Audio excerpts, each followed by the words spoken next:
Shorts के अंदर DNA Paul 1 के जैसा फंक्शन परफॉर्म कर रहा है, राइट। तो अगर हम डीएनए उसका देखें, right, we says it is basically DNA Paul alpha. Remember we talk about DNA Paul alpha.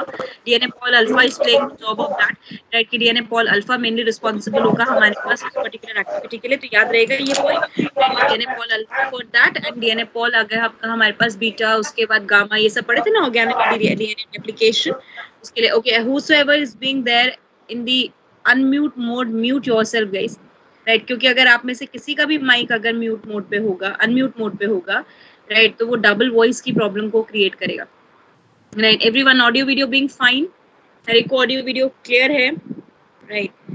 तो अपने माइक को सबके सब जो है म्यूट मोड पे डाल लें, no one has to be there for the unmute mode, right, otherwise echo की प्रॉब्लम आएगी बच्चे क्लास के दौरान, राइट। Okay guys, done. तो अब हमने लास्ट टाइम स्टार्ट किया था okay, now if I say the transcription is writing information of the DNA to one form of the RNA or to the any form of the RNA, right, हम क्या कहेंगे, processing the information to one form of the RNA to any form of the RNA, we says it to be the any form, whether it be the mRNA, rRNA और tRNA, हम किसी भी form में उसको लेके चल सकते हैं, बिल्कुल ठीक, right. Then after that we define, फिर हमने का सेकंड केस जो हमारे पास आएगा इसके अंदर, राइट, आरएनए पॉलीमरेज का, राइट, कि RNA polymerase never go for the proof reading activity, proof reading activity नहीं करता है, never have the primer utilization, कि पहला बेस खुद ऐड कर सकता है, प्राइमर का यूटिलाइजेशन भी नहीं है, और कभी भी कोई प्रूफ रीडिंग एक्टिविटी को कैटलाइज नहीं करता है, जिसकी वजह से अपना नॉर्मल प्रोसेस को गो थ्रू कर सकता है, very good. Then we will say, उसी के बाद हमने कहा यहाँ पर RNA polymerase only single type in the prokaryotes और more than one type in the prokaryotes, RNA polymerase का एक ही टाइप है प्रोकैरियोट में या फिर एक से ज्यादा टाइप है, right, only one, very good, single type. Now why RNA polymerase in the case of the prokaryote is called holoenzyme? RNA polymerase prokaryote के अंदर holoenzyme क्यों कहा गया, what's the reason, राइट, क्या रीजन है जिसकी वजह से हमने इसको होलोएंजाइम का नाम दिया है, right. We define that it plays the function, ऐसा कुछ रोल प्ले करता है, तो हम कहते हैं ना इसके पास क्या प्रेजेंट है, it is having the sub units, इसके पास बेसिकली, राइट, हमने पढ़ी थी 6 सब यूनिट्स आर बीइंग प्रेजेंट, जिसमें से एक सब यूनिट इसकी कैसी थी, which is going to be move away from the catalysing unit, से डिटैच हो सकती है, वापस रीअटैच भी हो सकती है, उसी के बेस पर हमने डिफाइन किया था सिग्मा सब यूनिट है जो इसकी बेसिकली डिटैच होगी, राइट, और प्रमोटर से बाइंड करेगी, रेस्ट इसका पार्ट हमारे पास सारा कैसा रहेगा, as a polymerising unit, right. फटाफट से नाम बता दो जरा पॉलीमराइजिंग यूनिट के, राइट, कौन कौन से होते हैं हमारे पास पॉलीमराइजिंग यूनिट के अंदर, क्या क्या प्रेजेंट होता है, right, what all is being present till the time, जरा मैं शेयर करूं स्क्रीन, राइट, फिर हम आगे बढ़े इसके अंदर।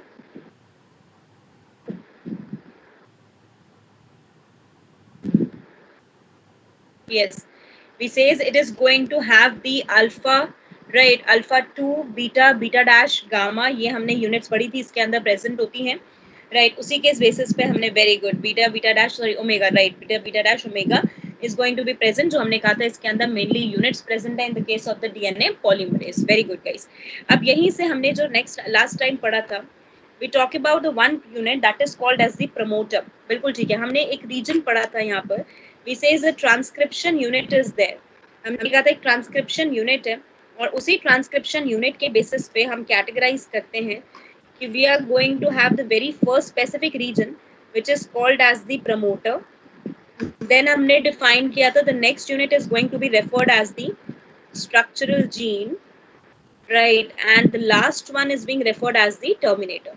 अच्छा, प्रमोटर और टर्मिनेटर की लेबलिंग कोडिंग स्ट्रैंड के हिसाब से या नॉन कोडिंग स्ट्रैंड के हिसाब से, right, the labeling of promoter and terminator has to be done with respect to the, right, किसके हिसाब से हमें करना चाहिए, with respect to the coding strand, right, तो promoter, very good, coding strand के हिसाब से, structural gene in the case of the prokaryote is polycistronic और monocistronic, prokaryotes के अंदर हम इसे कैसा लेके चल रहे थे, we refer it to be polycistronic in nature, mono नहीं बेटा, polycistronic, multiple number of genes are being captured with the help of the one promoter and one terminator, right। फिर हमने कहा था जब हम ट्रांसक्रिप्शन को स्टेट करते हैं तो प्रोकैरियोट्स के अंदर सबसे पहले हमने डिफाइन किया था प्रमोटर को, right, and remember we says promoter is a consensus sequence, right, promoter एक तरीके का हमारे पास कंसेंसस सीक्वेंस है, राइट, जिस सीक्वेंस के अंदर हम कहेंगे कि हमारे पास क्या फॉलो अप करता है, राइट, अगर मैं सिर्फ प्रमोटर की साइड लेके चलूं कि ये मेरे पास अगर +1 साइड है तो हमने दो रीजन यहाँ पर लिए थे,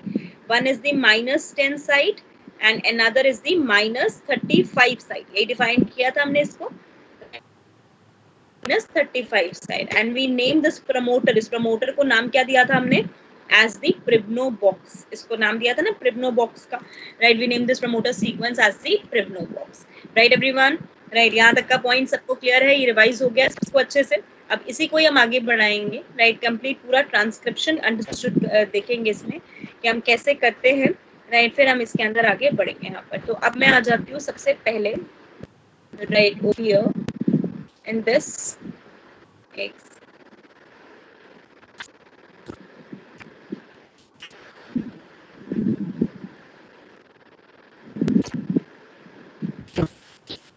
नाउ इन दिस कैटेगरी बच्चे, राइट? तो सबके सब अब ये ध्यान को क्लियर करेंगे, राइट, कि हम इसमें कैसे बेसिकली स्टडी करते हैं, right, and how we are going to state about it, right? So let's start with the whole process. अब पूरे प्रोसेस से स्टार्ट करते हैं एक एक करके, राइट, ताकि हम इस पूरे प्रोसेस को अच्छे से डील कर सकें। Okay guys, now we were talking about the first. अब हमने यहाँ पर स्टार्ट किया था process of transcription, right? We talk about the process of transcription involving the first step as initiation, second step as elongation, and third step as termination. ये हमारे पास step थे, initiation, elongation, termination, right? So let's state one by one ये step हमारे पास क्या है और कैसे हम इसे स्टडी करते हैं। Now starting with the very first, initiation. Let me take the complete DNA. बहुत ध्यान से सबके साथ साथ बनता चल, राइट? और जब मैं एक बार रुकूंगी फिर मुझसे आप डाउट पूछोगे इसके बारे में, ठीक है? Right, this is the +1 side, this is the -10 side, this is -35 side, and this is the terminator portion, this is the promoter, and this is the structural gene. हमने सबसे पहले का the very first we have binding of sigma factor. अब sigma factor को bind किया to -10 side, और sigma factor कौन सा लेके चल रहे हैं हम, सिग्मा 70। सिग्मा 70 सिग्मा बहुत सारे हैं, we just bind the sigma factor. अब जब मैंने सिग्मा फैक्टर को बाइंड करा दिया, while say this is the +1 side, this is the -10, -35, 5 prime to 3 prime, 3 prime to 5 prime, we just make a binding of, right, sigma factor over here. Sorry. Now sigma factor की binding के बाद अब हमने second step कर दिया, recruitment हो गई हमारे पास पॉलीमराइजिंग यूनिट की। Recruitment of polymerising unit, that is alpha two beta, beta dash, omega to sigma unit, sigma unit पे, क्योंकि वो तो सिग्मा पे बाइंड कर सकते हैं, right? So on the account अब हमने इसको कहा 5 prime to 3 prime, this is the +1 side, -10, -35, 3 prime to 5 prime. We say here we are having the binding of this, and this is the larger subunit binding. So this is now called as the RNA polymerase holo enzyme. हमने holo enzyme यहाँ पर बना। अब हमने कहा बच्चे, जब हमारे पास ये होलो एंजाइम बन गया, we name this complete structure as a closed binary complex. इसका मैंने मीनिंग लास्ट टाइम भी बताया था, दैट अभी आपने अनबाइंडिंग नहीं कराई है, you have just make it like this. तो आपने कहा close,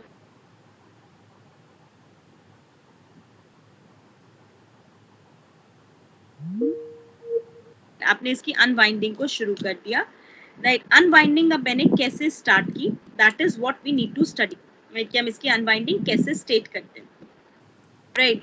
So that we are going to study कि हम अनबाइंडिंग इसकी कैसे करा रहे हैं, right? Show the above page. Okay Anshika, just wait बेटा, right? This is what we talk about step by step, right? तो यहाँ तक सबको क्लियर हुआ सबसे पहले, राइट? ये हमने लास्ट टाइम भी किया था ना बच्चे, राइट? That's complete. हमने कहा सिग्मा फैक्टर की बाइंडिंग हो गई, पॉलीमराइजिंग यूनिट को रिक्रूट कर दिया उसके पास जाके, और फाइनली हमने क्लोज बाइनरी कॉम्प्लेक्स बना दिया। अब हमारे पास आरएनए पॉलीमरेज होलो एंजाइम यहाँ पर बन चुका है। अब जब हम अनबाइंडिंग कराते हैं ना तो -10 की तरफ से अनबाइंडिंग होती है +1। सिर्फ और सिर्फ ना एक आपके 10 बेसिस खुलते हैं स्टार्टिंग में, बाकी सब मेरे पास अभी बंद रहेगा। This is the +1 side, this is the -10 side, this is -35 side, 5' to 3', 3' to 5', ये मेरे पास है। और ये जो मेरे पास है ना, this part, this is the part which is called as the unzipped DNA. जिस डीएनए के पार्ट को आपने खोल लिया, राइट, ये अनजिप डीएनए। और ये अनजिपिंग किसने की है? This unzipping is performed by omega subunit. हमने लिखा था omega subunit is having helicase action, right, तो दैट इज व्हाट। तो हमने कहा यहाँ पर unzipping of double stranded DNA, double stranded DNA की आपने अनजिपिंग करा दी। Understood everyone, right. अब हमने कहा चलो ठीक है, हमने अनजिपिंग करा दी, हमारे पास वो खुल गया, राइट। अब खुलने के बाद अब मैं आरएनए पॉलीमरेज को कहाँ एलोकेट करूं? मैं कहा सिग्मा फैक्टर तो यही बाइंड रहेगा, right, sigma factor will bind to here only. लेकिन जो कैटलाइजिंग यूनिट है ना, वो मूव कर जाएगा इसके टेम्पलेट स्ट्रैंड पे, क्योंकि कोडिंग स्ट्रैंड से तो इंफॉर्मेशन मिलनी नहीं है, राइट। तो ये मेरे पास कौन सा आ गया? That's a polymerising unit. तो हमने कहा पॉलीमराइजिंग यूनिट मेरे पास बाइंड हो गया टू दी टेम्पलेट स्ट्रैंड, वो टेम्पलेट स्ट्रैंड पे बाइंड होके प्रॉपर्ली अनबाइंडिंग कराएगा। अब मुझे ये समझाओ, ये स्ट्रैंड अभी मेरे पास कॉम्प्लेक्स क्लोज्ड है या ओपन हो गया?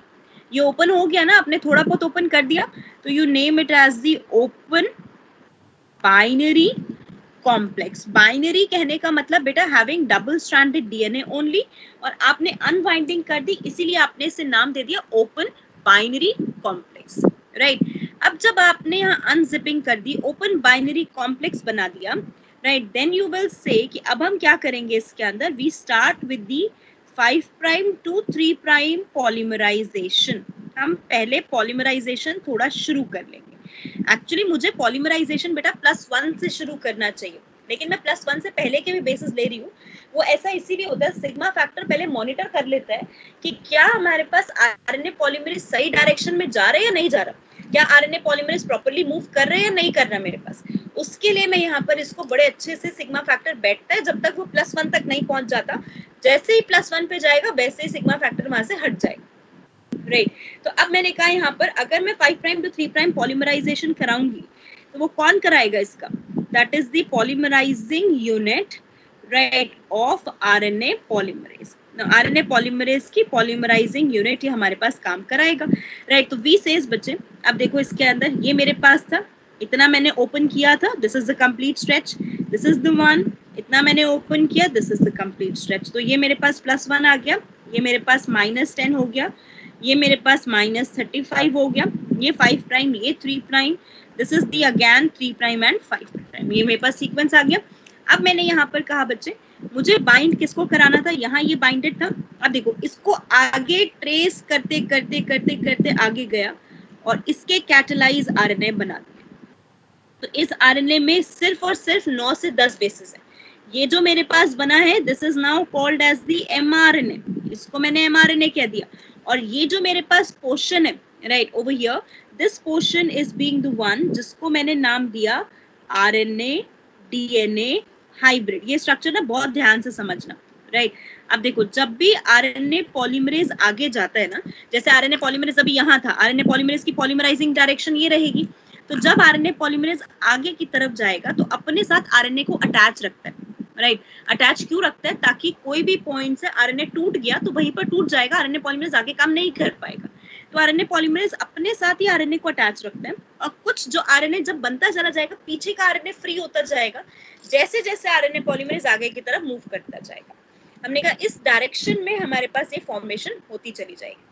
अब जब इस डायरेक्शन में आपने फॉर्मेशन कर दी तो this is now defined as the direction of, इसको नाम क्या दे दिया आपने कि ये मेरे पास डायरेक्शन है पॉलीमराइजेशन का, राइट। तो this is called direction of polymerisation. अब बेटा मैं इसको क्या कहूँ? Can I name it as open? Open कह सकती हूँ क्योंकि अभी भी मेरे पास ये ओपन है, राइट, लेकिन बाइनरी तो नहीं है ना। बाइनरी की जगह can I name it as ternary complex, TERNARY। Ternary का मतलब it is having 3 things together. What 3 things? 2 strands of DNA, 2 strands DNA के हैं, +1 न्यूली सिंथेसाइज्ड स्ट्रैंड या newly synthesised strand of RNA. RNA का नया strand बीच में से जो बन रहा है वो है। तो हमने कहा इसको नाम क्या दे दिया मैंने, open ternary complex. Everyone understood? तो मेरे पास सबसे पहले आया कि मेरे पास पहला स्ट्रक्चर किसका होगा, that's a structure of the closed binary. फिर मैंने उससे ओपन किया, अनबाइंडिंग कराई, फिर मैंने उसके बाद क्या कर दिया, अब वहां पर आरएनए बनाते हैं। आरएनए बनाने के लिए हमने कहा चलो आरएनए डीएनए हाइब्रिड बनाते हैं। आरएनए डीएनए हाइब्रिड जब बनाया, then I'll say we have the open ternary complex which is being formed in the whole structure, जो मेरे पास इस पूरे स्ट्रक्चर में यहाँ पर फॉर्म हुआ है। तो अगर मैं पूरा इसके अंदर देखो, जब यहाँ अब +1 तक जैसे ही पहुंच गया ना, +1 तक पहुंचने के बाद अब प्रमोटर को शांति हो गई, राइट, प्रमोटर इंसान सिग्मा फैक्टर को शांति हो गई। तो अब हमने कह दिया सिग्मा फैक्टर जब शांत हो गया तो उसका डिटैचमेंट करा दिया। तो we says that detachment of this promoter subunit. Promoter subunit का ये मतलब नहीं है प्रमोटर को हटा दोगे, राइट, प्रमोटर डीएनए का पार्ट है, प्रमोटर सब यूनिट का मतलब सिग्मा फैक्टर को हटा दोगे। तो this step is called promoter clearance, कि प्रमोटर के ऊपर जो आपने अटैच कर रखा था आपने उसको क्लियर कर दिया, that is removal of sigma factor. बच्चे क्या, प्रमोटर क्लियरेंस का तो मतलब हो गया मैम हमने प्रमोटर को हटा दिया। प्रमोटर को तोड़ थोड़ी देंगे बेटा, एक ही बार थोड़ी एमआरएनए बनाना है, कितनी बार बनाना है हमें, राइट। तो इसीलिए हम कहेंगे सिग्मा फैक्टर को आपने रिमूव कर दिया, प्रमोटर का पाथ आपने रिमूव कर दिया, प्रमोटर पे कोई भी अटैच नहीं है, कोई भी प्रमोटर पे आके अपना नॉर्मल प्रोसेस कर सकता है, राइट। तो अगर मैंने यहाँ पर कहा मेरे पास प्रमोटर का क्लियरेंस हो गया तो अब मुझे कैसे दिखेगा देखो, राइट, क्योंकि अब मेरे पास आगे का पूरा हो चुका है process. Now I will say, right, मैंने कहा ये मेरे पास डीएनए था, राइट, यहाँ मैंने अनबाइंडिंग कराई थी, this is being the portion, this is being there, this is being the portion and this is there. तो अब मेरे पास ये आ गया +1 साइड, ये हो गया -10 साइड, ये हो गया -35, ये 5' to 3', ये 3' to 5' and this is there. अब मैंने जब इसमें अटैचमेंट कराया था तो मैंने कहा यहाँ जो सिग्मा फैक्टर था वो हट गया, यहाँ पर आ गया मेरे पास ये this one and this is 5', और ये मेरे पास आ गया मेरे पास mRNA which is there and this is now called as RNA polymerase। इसको मैं नॉर्मल RNA polymerase कह सकती हूँ। अब मुझे पॉलीमराइजिंग कैटलाइजिंग लिखने की जरूरत नहीं है। एंड दिस इज नाउ, ये हमारे पास किसकी डायरेक्शन है, this is being the direction of polymerisation, polymerisation की भी डायरेक्शन है जो हम जानते हैं 5' to 3' है, और उसके साथ साथ ये डायरेक्शन अनबाइंडिंग की भी है क्योंकि आप अनबाइंडिंग कर रहे हो। अब हमारे पास ये बड़े आराम से किस में जा सकता है, in the phase called elongation. Now we can move in the phase called elongation. Everyone understood, right, ये हमारे पास पॉइंट हुआ, राइट। तो एवरीवन कंप्लीटेड, यहाँ तक समझ आ गया पॉइंट? यस गाइस, राइट, एक बार फिर से रिकैप कर ले फटाफट से, राइट। देखो मैं स्टार्टिंग पे आ जाती हूँ फिर से। आई विल से बेटा मैंने यहाँ पर ये कहा कि मेरे पास सबसे पहले जो यहाँ प्रेजेंट है, राइट, दैट्स अ कंप्लीट, मेरे पास यहाँ पर किसकी प्रेजेंस है, right, the whole part of the DNA transcription unit. इसको मैं सिंपल नाम दे दूंगी यहाँ पर ट्रांसक्रिप्शन यूनिट, राइट। तो I name it as the transcription unit over here.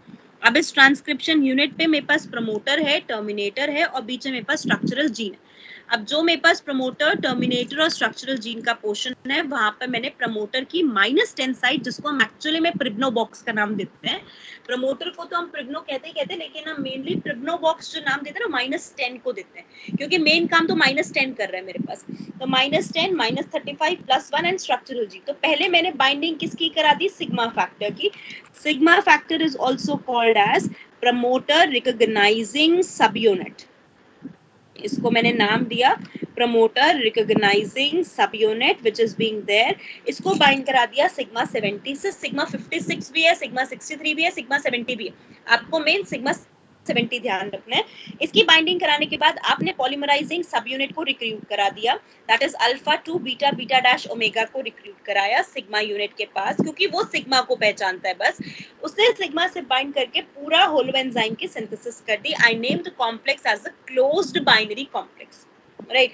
अब मैंने अनजिपिंग शुरू कर दी, लेकिन अनजिपिंग हम सिर्फ 10-10 बेसिस करके करते हैं। ये हेलिकेज एंजाइम नहीं है, it is having the helicase activity.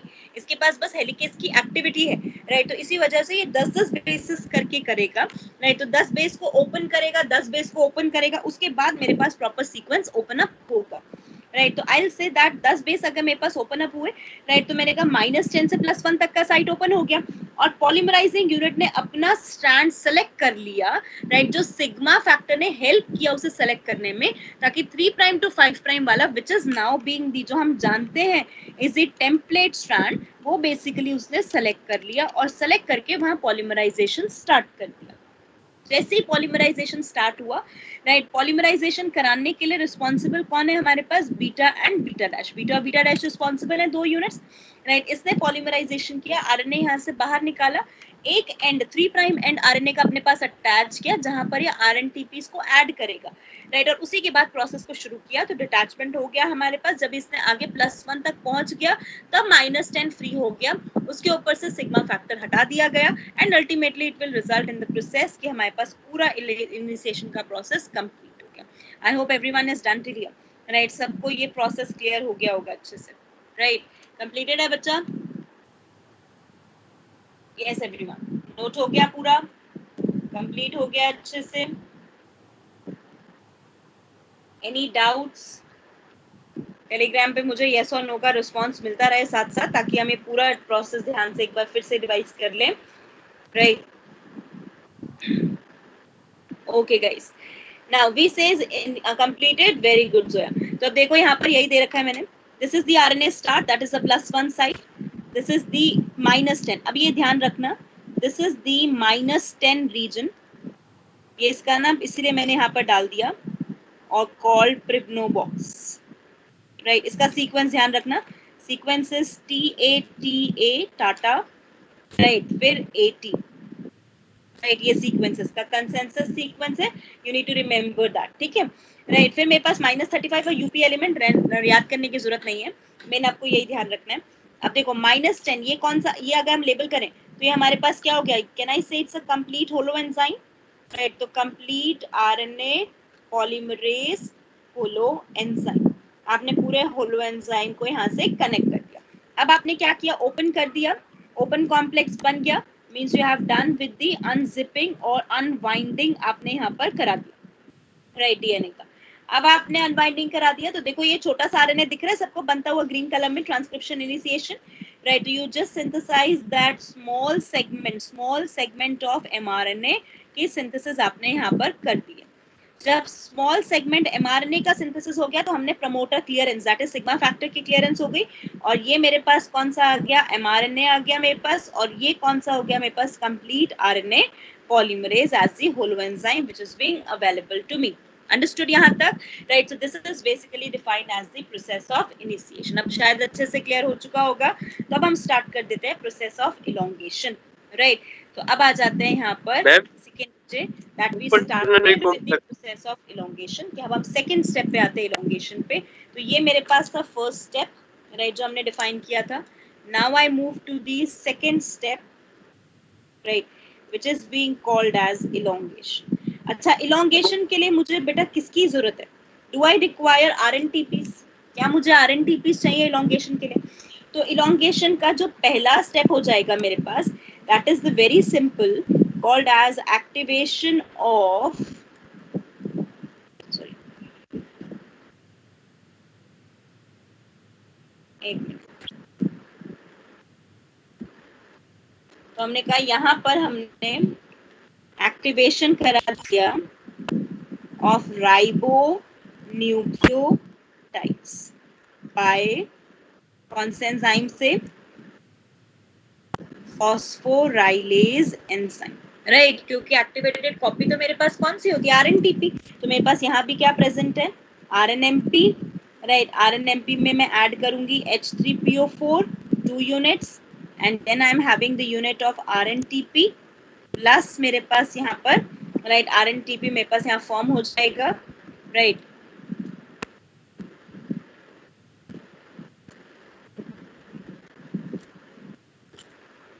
Right, and this RNTP which is being formed is now called as the active substrate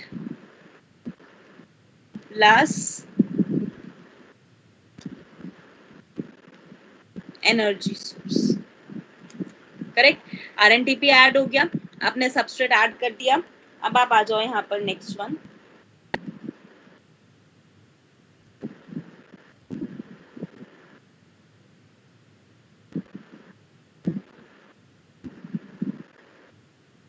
that is 5 prime to 3 prime polymerization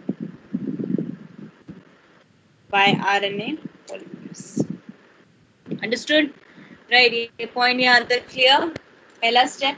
अच्छा, अब अगर मैं समझूं बेटा, तो RNA polymerase को अगर मुझे 5 prime to 3 prime polymerization करना है तो वो कैसे करेगा? एक chain होगी जिसमें RNMPs होंगे n यूनिट में.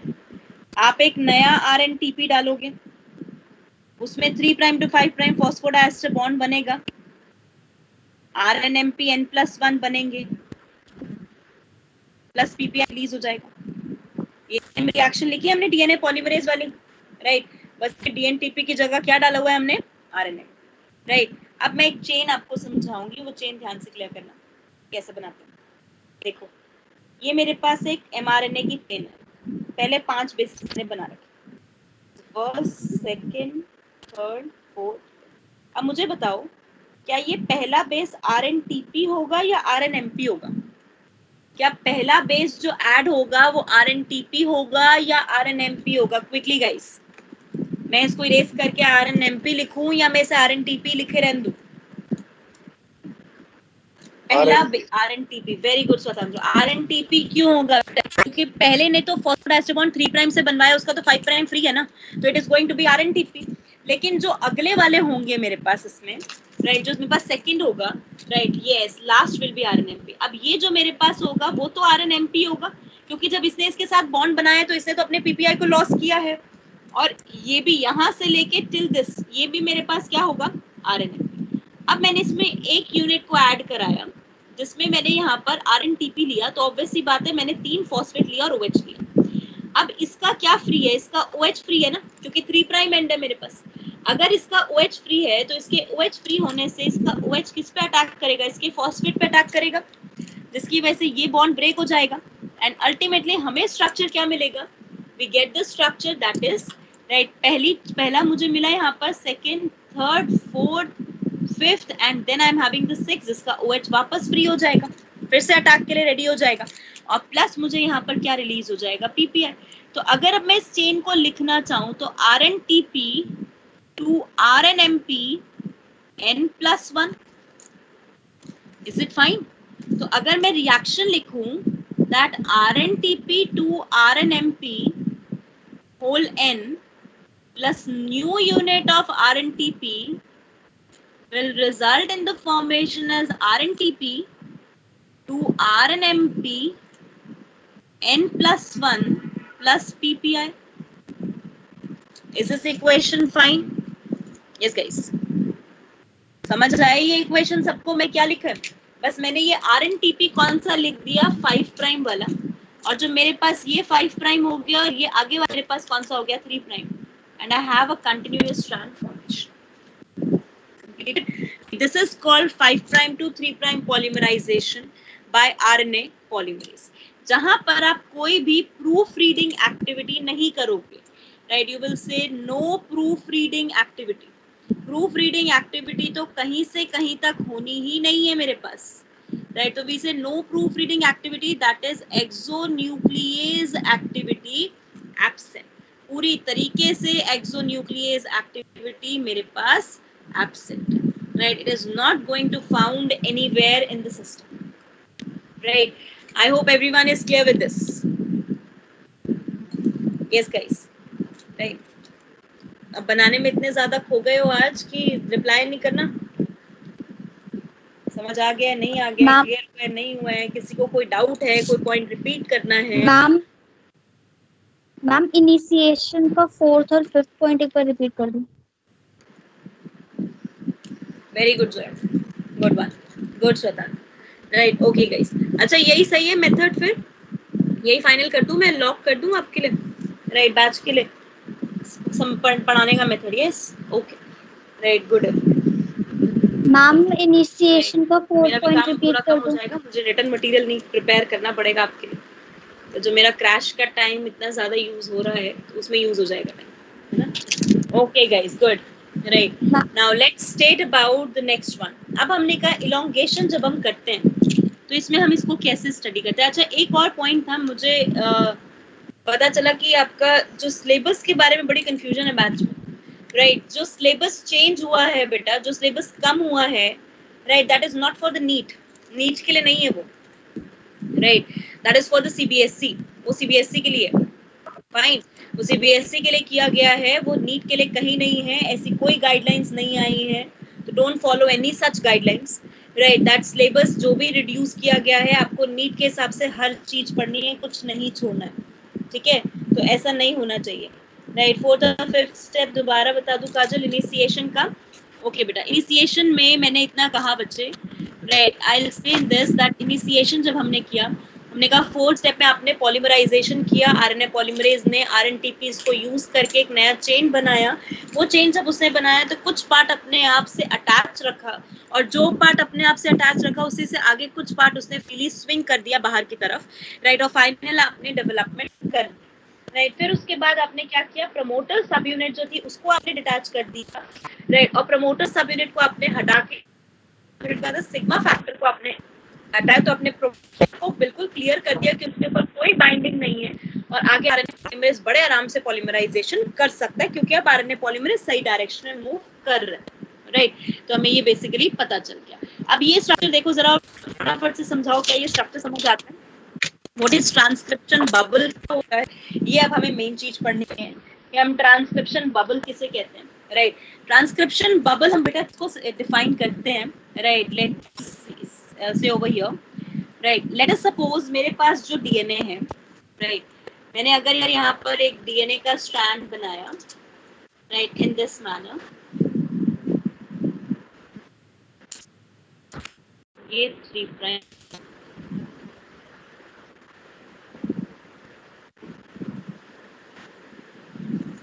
This is 3 prime, this is, इसका मतलब आपने ये जो डीएनए का स्ट्रक्चर बनाया, इस डीएनए के स्ट्रक्चर में बहुत ध्यान से, इतना पार्ट जो डीएनए का है, ये प्रमोटर का segment, that is a +1 step था, और ये आपका टर्मिनेटर का सेगमेंट, ये आपका प्रमोटर का सेगमेंट, इन बिटवीन ये आपका पूरा का पूरा स्ट्रक्चरल जी, ठीक है। ये जो आपका सेगमेंट है, this has been already transcribed, ये वो सेगमेंट है जो आपका खुद ही को ट्रांसक्राइब्ड है, जिसका आप ट्रांसक्रिप्शन, ठीक है, this is the one will transcribe, जो ट्रांसक्राइब होगा, ठीक है, और ये इन बिटवीन बेटा, ये इन बिटवीन मेरे पास वो सेगमेंट है जिसका ट्रांसक्रिप्शन अभी चल रहा है, that is called transcription bubble. तो transcription bubble is open DNA double stranded DNA, that is unzipped DNA, at which RNA polymerase is working, जिसपे RNA polymerase काम कर रहा है, ये वो साइट है, ठीक है। तो अब मैंने कहा कैसे, लेट अस सपोज मैंने यहाँ पर RNA polymerase की कैटलाइजिंग यूनिट लगाई, ये हमारे पास, this is the RNA pol, RNA pol ने इतना यूनिट आरएनए का बना दिया है, और ये हाइब्रिड जुड़ा हुआ, right, this is the transcription bubble. अब समझ आया? अब हमने कहा इसके पीछे जो ऑलरेडी ट्रांसक्राइब्ड है ना, वो अपने आप को क्या करते हैं, सुपर कॉइल करते हैं। अब वो जब अपने आप को सुपर कॉइल करता है तो बड़ी दिक्कत हो जाती है कि वो सुपर कॉइल पे मुझे रिमूव करना होता है, तो मैं एक टोपो आइसोमरेज यहाँ लगाती हूँ और एक टोपो आइसोमरेज यहाँ लगाती हूँ, and I add 2 topoisomerase to remove the supercoil. जो सुपरकॉइल पीछे होते हैं, मींस पॉलीमरेज के एक्शन से जो पीछे हो रहे हैं सुपरकॉइल्स, उसे हम कहते हैं नेगेटिव सुपरकॉइल्स, और जो आगे की तरफ होते हैं उसे हम कहते हैं positive supercoil. This is being moved with the help of the this move with help of the topoisomerase 1, right? ये किसकी वजह से आपने मूव करा है? This has been moved with the help of the topoisomerase 1. लेकिन ये आपका कौन सा एंजाइम है? This is the topoisomerase 2. ध्यान से, हमने कहा जो टोपोआइसोमरेज है, that topoisomerase is responsible for removal of supercoils. सुपरकॉइल्स के रिमूवल के लिए रिस्पॉन्सिबल. ठीक है, सुपरकॉइल्स में दो तरीके से, एक है हमारे पास negative supercoils and negative supercoil are back to the bubble, जो बबल के पीछे, right. while positive supercoils are which is forward to the bubble, जो बबल के आगे, forward to the bubble, right. अब हमने कहा नेगेटिव सुपरकॉइल्स को हटाने के लिए काम कौन करेगा? टोपोआइसोमरेज 1. एंड पॉजिटिव सुपरकॉइल को हटाने के लिए काम कौन करेगा? टोपोआइसोमरेज 6. दिस पॉइंट क्या है? Right, that is what. Right, why did you write +1 on already transcribe? Right, इनहर्टर +1 का मतलब तो पहला बेस होता है जोया. +1 is the first base transcribe हो चुका है और एमआरएनए का पहला बेस. ये एमआरएनए का देखिए यहाँ भी अगर मैं लेबल करूँ तो इसे भी +1 कह सकते हैं. एमआरएनए का पहला बेस बन चुका है, राइट. आपने उसके आगे का स्ट्रेच सिंथेसाइज किया. समझ आया ना पॉइंट? तो +1 का मतलब जो आपका स्टार्ट पॉइंट है, जहां से आपने ट्रांसक्रिप्शन शुरू किया है. अगर हम कहीं किसी पॉइंट से रेस को स्टार्ट करते तो उस पॉइंट को हटा तो नहीं देते. हम कहते हैं ना वहां से रेस स्टार्ट हुई थी, वहां से आप डिस्टेंस को कैलकुलेट करोगे. तो सेम उस तरीके से हमने डिफाइन किया. Everyone done with the transcription bubble? समझ आया सबको? Yes guys.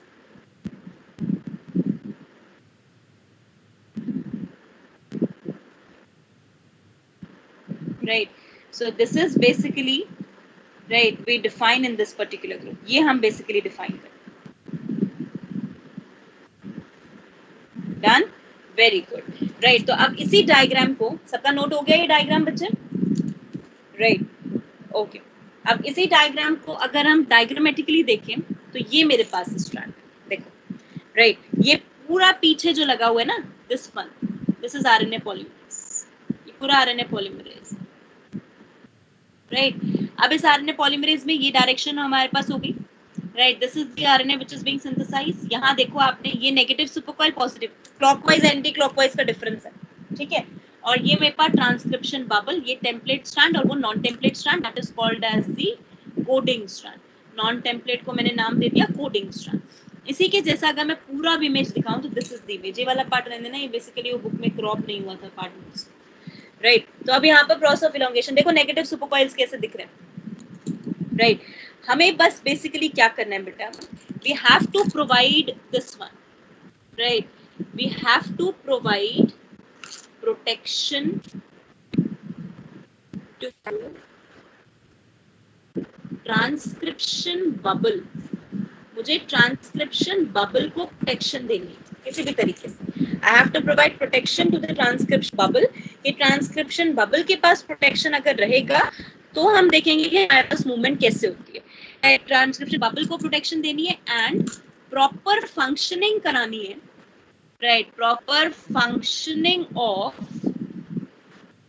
RNA polymerase. RNA polymerase की प्रॉपर फंक्शनिंग मुझे यहाँ पर करानी है.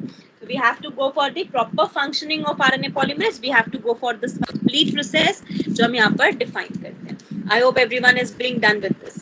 Completed यहाँ तक बेटा?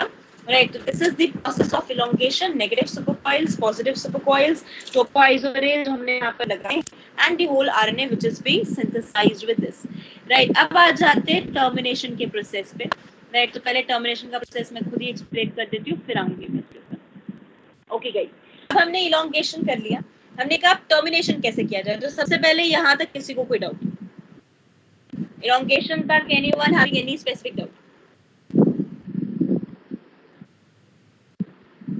No, right. Very good then, very good. Now moving to termination. बहुत ही बढ़िया, डाउट्स नहीं. टर्मिनेशन, अब देखो टर्मिनेशन हमें कैसे करना है. Now if I say the termination is there, let's suppose I am having this as a DNA.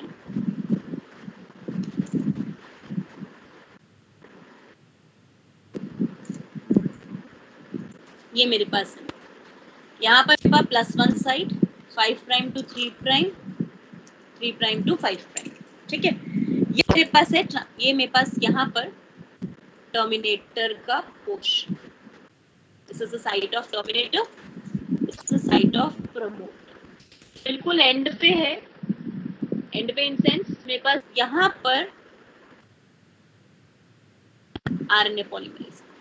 RNA polymerase इतना पूरा mRNA बना चुका. This is what mRNA has been synthesized, right? mRNA पूरा बन चुका है. अब टर्मिनेटर साइट पे there is being the binding of, एक बाइंडिंग हो गई यहाँ. That's a factor which is called as a Rho factor. इसे मैंने नाम दिया Rho factor. अब Rho factor की जैसे ही मैंने बाइंडिंग कराई इसके ऊपर, right? I'll say the point is binding of Rho factor को बाइंड कराया to the terminator sequence, right? अब now movement of RNA polymerase to terminator. RNA polymerase अब terminator तक पहुंचा. जैसे ही RNA polymerase terminator तक पहुंचा, right? We says binding of RNA polymerase with Rho factor. Rho factor के RNA polymerase bind करेंगे. RNA polymerase की Rho factor के साथ binding result the dissociation of Rho factor. Dissociation of RNA polymerase. RNA polymerase dissociate हमने करा दिया. तो हमने कहा dissociation of RNA polymerase, right? यहाँ पर आपने आरएनए पॉलीमरेज को डिसोसिएट करा दिया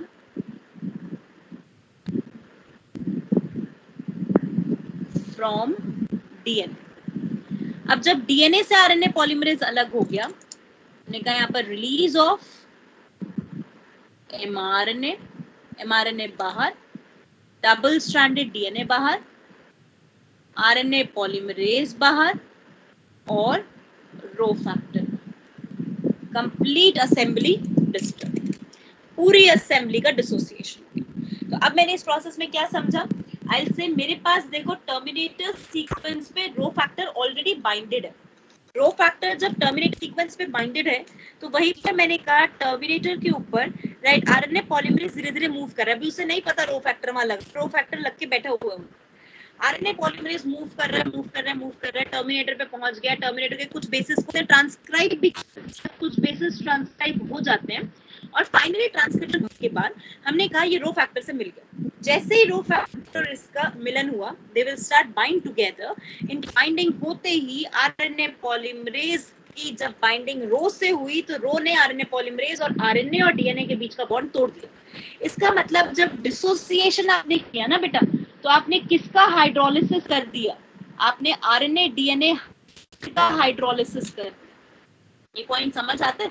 क्योंकि जुड़ा किससे हुआ था? हर चीज किससे कनेक्टेड थी? आरएनए पॉलीमरेज आरएनए से कनेक्टेड था और वो डीएनए से कनेक्टेड था, तभी तो पूरी चेन बन रही थी. अगर मैं उस आरएनए डीएनए हाइब्रिड को हाइड्रोलाइज कर दूंगी तो ऑटोमेटिकली आरएनए पॉलीमरेज वहां से अलग हो जाएगा.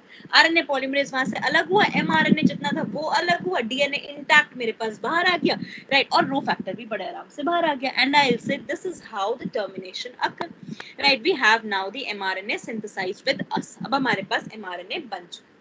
Understood now? Completed with the point, right? तो ये अब हमने कहा हमारे पास पूरा प्रोसेस हुआ जहां पर हमने mRNA की सिंथेसिस कर दी, right? Any doubt till here? Fine, right? So ये हमारे पास पूरा प्रोसेस. तभी हम कहते हैं बेटा सिग्मा फैक्टर प्रमोटर पे बाइंड करेगा इनिशिएशन कराने के लिए, राइट. उसी के बाद आपका टर्मिनेटर पे बाइंड करेगा रो फैक्टर. देखो अब ये मेरे पास है जैसे सीक्वेंस, यहाँ पर मेरे पास इस डायग्राम में what is the RNA DNA hybrid, this is the RNA DNA hybrid ना. अगर मैं रो फैक्टर को बाइंड कराती हूँ, अगर रो फैक्टर मेरे पास बाइंड करते हैं तो रो फैक्टर की बाइंडिंग की वजह से if I will say that, right, row factor RNA polymerase जाके एक दूसरे से मिलते हैं, ये हाइड्रोजन बॉन्ड डिसॉल्व हो जाता है. This hydrogen bond get dissolve. Hydrogen bond dissolve हुए, आरएनए अलग हुआ, आरएनए पॉलीमरेज अलग हुआ, डीएनए अलग हुआ, रो फैक्टर अलग हुआ, राइट. क्योंकि आरएनए डीएनए हाइब्रिड में देखा जाए तो कॉम्प्लीमेंट्री बेस पेयरिंग के बेसिस पे है तो सिर्फ हाइड्रोजन बॉन्ड ही ना, और तो कुछ भी नहीं है. They have the only simple hydrogen bond present at that point, right? So that's basically defined as the whole portion, right Rajul? Everyone clear बच्चे? Right, तो समझ आ गया सबको अच्छे से अब?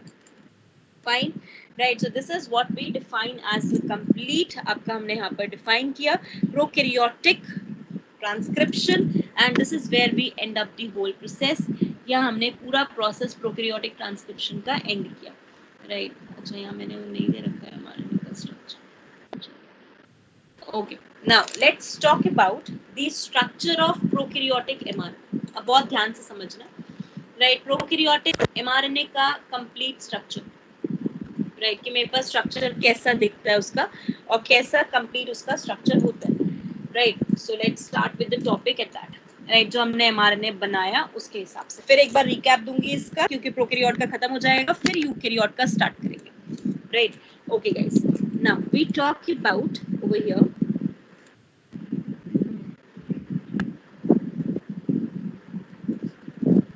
as prokaryotic mRNA structure, right? So now let's say about it. हमने क्या किया यहाँ पर? We have this is the DNA. ये मेरे पास DNA था, ये +1 साइड था, ये 3' to 5', ये टर्मिनेटर, ये प्रमोटर और ये स्ट्रक्चरल जीन. ये सेट हमने इसका कराया था ट्रांसक्रिप्शन. और ट्रांसक्रिप्शन हुआ कहाँ था बच्चे बताना? न्यूक्लियस में, साइटोप्लाज्म में. Quickly, where transcription is happening in the case of the prokaryotes? Prokaryotes में ट्रांसक्रिप्शन कहाँ पर हुआ है? साइटोप्लाज्म और the nucleus? Good, cytoplasm. Very good. Why not nucleus? Nucleus में क्यों नहीं हुआ? साइटोप्लाज्म में क्यों करा रहे हो? डीएनए तो न्यूक्लियस में होते हैं. क्या रीजन है इसके पीछे?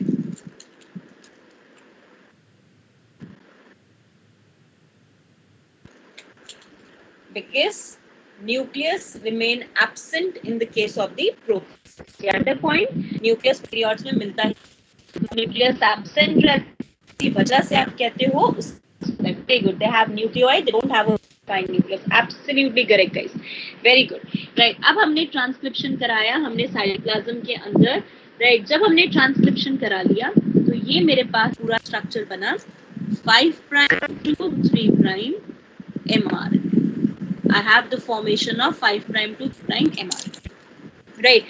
अब इसके अंदर मैंने पहला, ये मेरे पास +1 साइड है, ये पहला बेस है जो पहले बेस ऑफ टेम्पलेट आया है, ठीक है ना, राइट? तो ये सेगमेंट, उससे पहले वो 10 बेस नहीं आए थे प्रमोटर के? प्रमोटर के भी तो पहले 10 बेसेस आए थे ना, दैट्स अ सेगमेंट, राइट? तो ये सेगमेंट मेरे पास है 5' UTR. UTR is untranslated region. 5' UTR, also called as leader sequence. इसको मैं leader sequence भी कहती हूँ. सेम ऐसे कुछ टर्मिनेटर के आए थे मेरे पास. टर्मिनेटर के जो सीक्वेंस आए उसको मैंने कहा 3' UTR, 3' untranslated region, also called trailer sequence, क्योंकि ट्रेल कर रहा है, टेल बना रहा है उसकी back, that's why trailer sequence. बीच में मेरे पास स्ट्रक्चरल जीन, लेकिन ये स्ट्रक्चरल जीन जो मेरे पास प्रेजेंट है, इट इज हैविंग सिस्ट्रॉन 1. अब मैं 2 ही लेके चल रही हूँ अभी इसके अंदर, cistron 2, and in between this is the area called as intercistronic segment. So I name this as the polycistronic mRNA. Now, as introns remain absent, I can simply say that cistron equals to exon. Means if I form this now, अब अगर मैं इसको बनाऊं, I have this as a +1 side, this one, and now I am having this as the exon 1, this as exon 2, This is for gene 1. This is for gene 2. Right?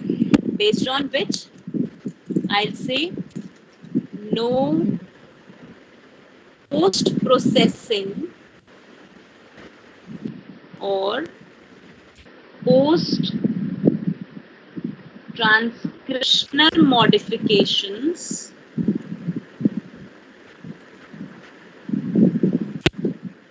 are required.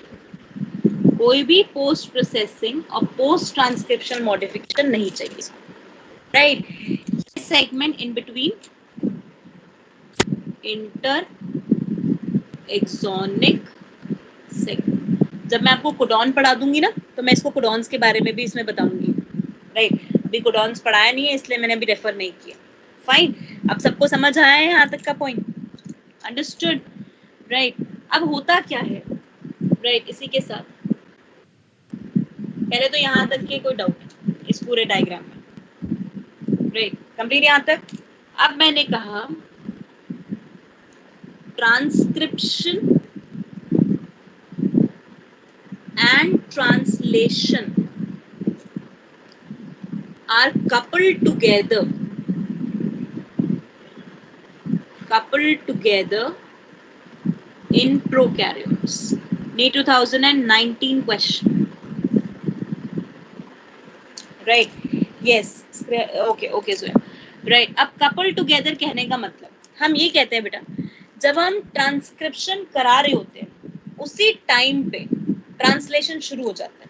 ऐसा क्यों ऐसा होता है कि transcription तो अभी चल ही रहा है, उसके साथ साथ ट्रांसलेशन भी स्टार्ट हो गया, right? Translation means protein synthesis. We says the number first. Reason इसका, both occur in the same compartment. दोनों सेम कंपार्टमेंट में हो रहे हैं ना। सेम कंपार्टमेंट का मतलब, राइट, दोनों ही मेरे पास साइटोप्लाज्म में हो रहे हैं। Both occur in the same compartment, that is the cytoplasm, and one follow another.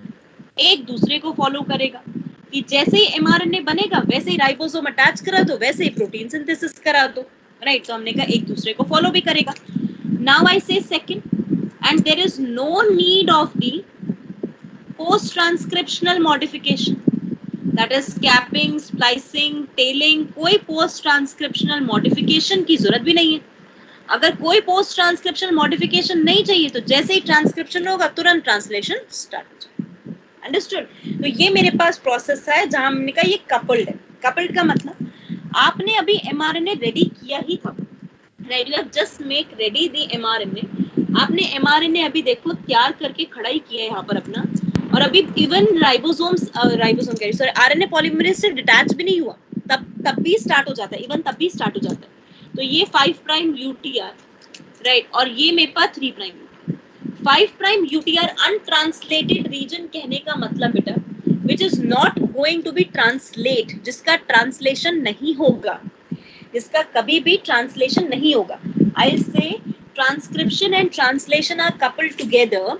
Coupled together कहने का मतलब दोनों एक ही कंपार्टमेंट में होंगे, and that compartment is cytoplasm, और एक प्रोसेस दूसरे प्रोसेस को फॉलो अप करेगा, राइट? कि जैसे ही ट्रांसक्रिप्शन पूरा हुआ, इवन नियर टू एंड भी था, उसी टाइम पे आपने आपने ट्रांसलेशन स्टार्ट कर दिया, राइट? क्योंकि बीच में कोई गैप नहीं है, आपको वेट नहीं करना। जैसे हम कहते हैं ना बेटा यूकैरियोट्स में, तो भी मैं समझाऊंगी कि यूकैरियोट्स में क्या होता है हमारे पास, राइट? कि eukaryotes is being the one जहां जैसे हमने ट्रांसक्रिप्शन किया तो ट्रांसक्रिप्शन पहली बात तो न्यूक्लियस में चल रहा है, तो मुझे एमआरएनए को सबसे पहले तो न्यूक्लियस से उठा के प्लस जो एमआरएनए बनना है वो अभी पहले प्रोसेस भी करना है, फिर उसके बाद डालना, तो वेट आया ना बीच में, तो इसका मतलब ट्रांसक्रिप्शन इमीडिएटली फॉलो तो नहीं हो सकता।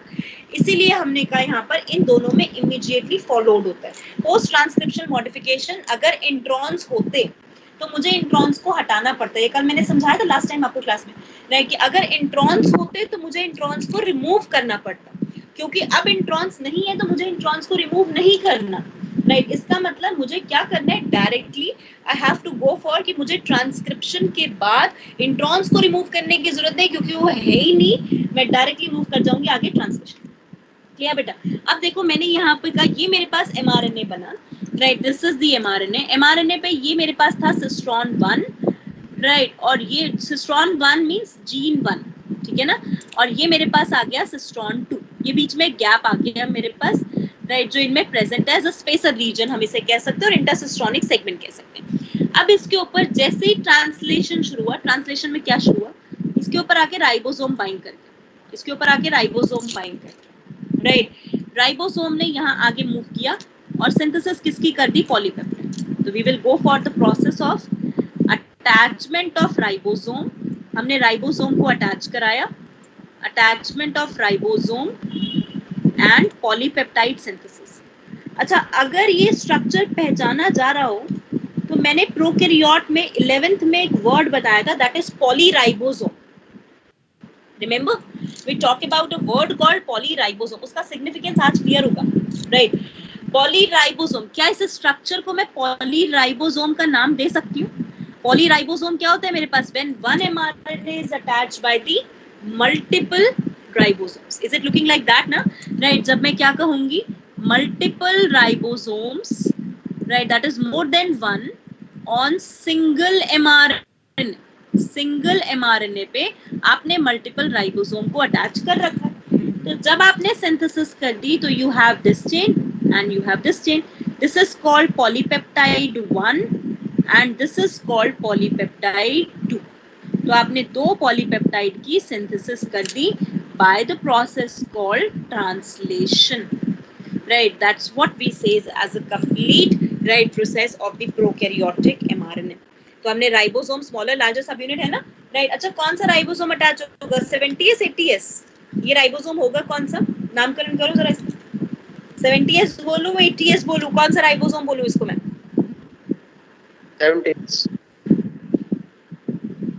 वेरी गुड, 70s, क्योंकि यूकैरियोट्स में 80 होता है साइटोसोल में, इसमें तो क्या होता है 70 होता है, absolutely correct guys, right. So this is going to be the 70s ribosome which is being attached to the surface, right? अब सबको क्लियर हुआ, right? तो can I say the prokaryotes follow the two things, right? And the two things are, prokaryotes में हम क्या क्या पढ़ रहे हैं, it is having the polycistronic mRNA and polyribosome or called polysome or called ergosome synthesis. That's the point for the whole ribosome, right, and prokaryotes. I hope everyone is done with this. सबको समझ आया होगा ये point. Completed?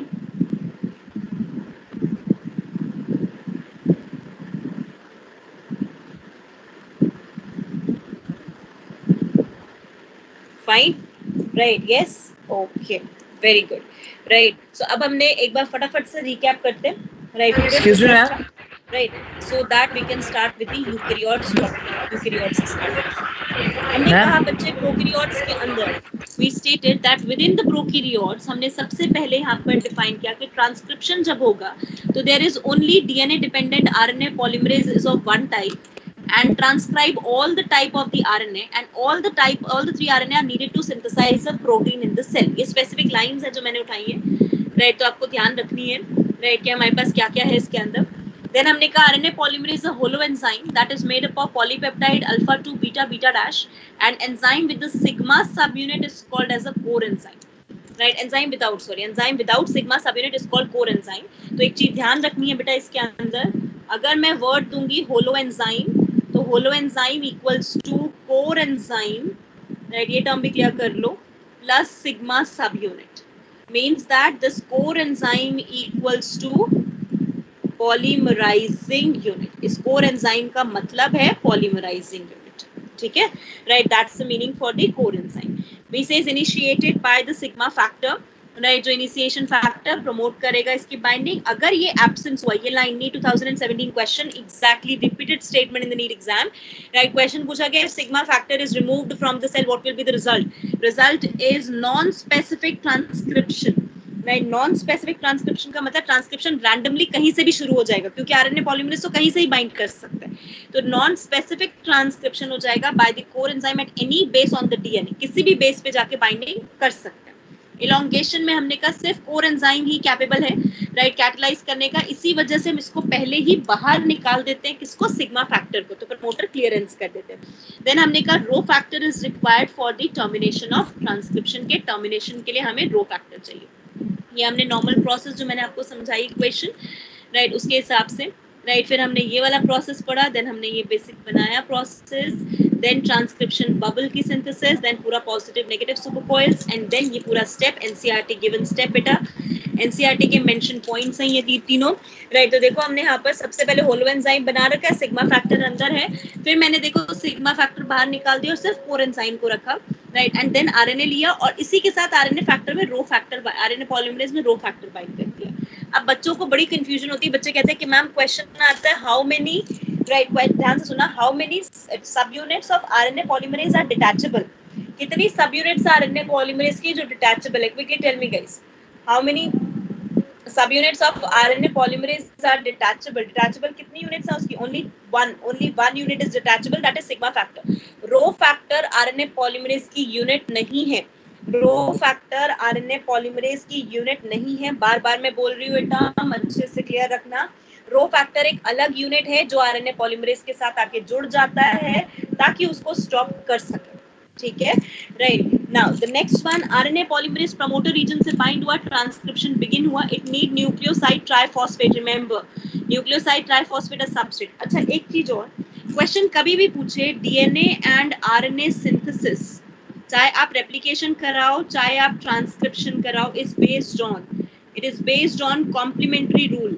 ये complementary rule है, क्योंकि आप चाहे सेमी कंजर्वेटिव मॉडल फॉलो कर रहे थे वहां भी कॉम्प्लीमेंट्री रूल लगा रहे थे, आप ये फॉलो कर रहे हो यहाँ भी कॉम्प्लीमेंटैरिटी रूल लगा रहे हो, तो कॉम्प्लीमेंटैरिटी रूल या कॉम्प्लीमेंट्री रूल इसमें गलती नहीं होनी चाहिए, नीट क्वेश्चन दे चुका है।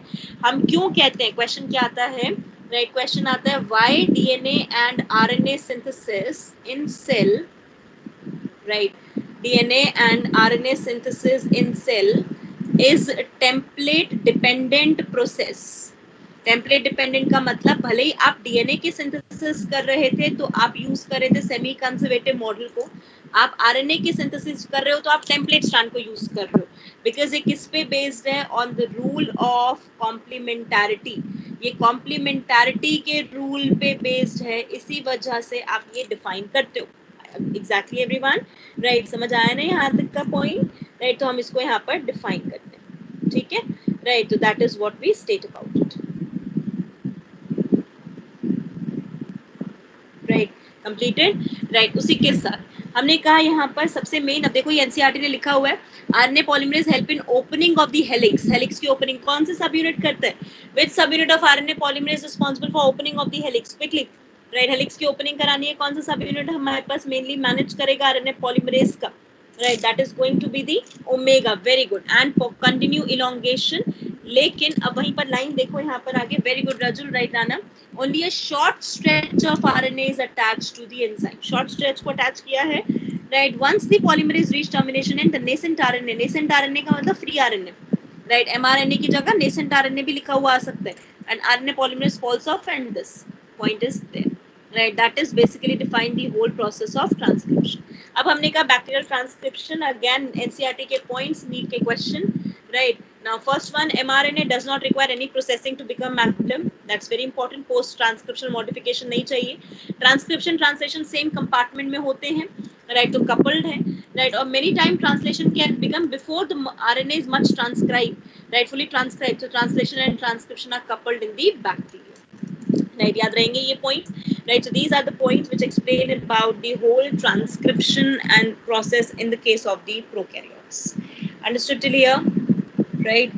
So let me say about the eukaryotes now, अब eukaryotes define कर लो, done,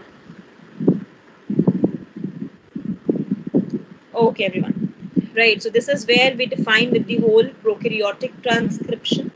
Now let's talk about the eukaryotic transcription, क्योंकि यूकैरियोटिक ट्रांसक्रिप्शन के अंदर ही आपको सबसे मेन कंसेप्ट पढ़ना है, that is being the post processing modification right, main part इस पूरे चैप्टर का वही है राइट, पोस्ट प्रोसेसिंग, और फिर उसके बाद आएगा ट्रांसलेशन और फिर ओपरॉन मॉडल, बहुत इंटरेस्टिंग पार्ट है इस चैप्टर के ये सारे के सारे राइट, तो यहाँ तक अच्छे से क्लियर कर लें right. Let's start about the eukaryotic transcription, right? अब eukaryotic transcription start.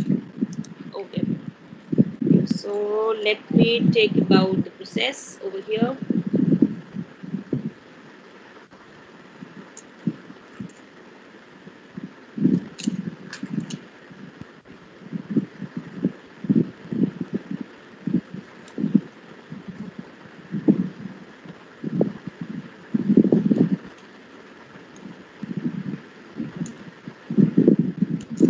Okay.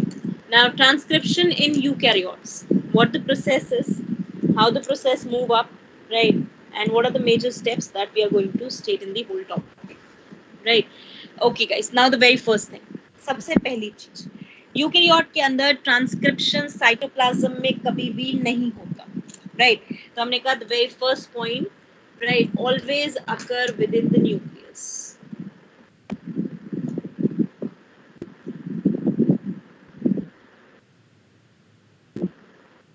For nuclear DNA, nuclear DNA के लिए न्यूक्लियस में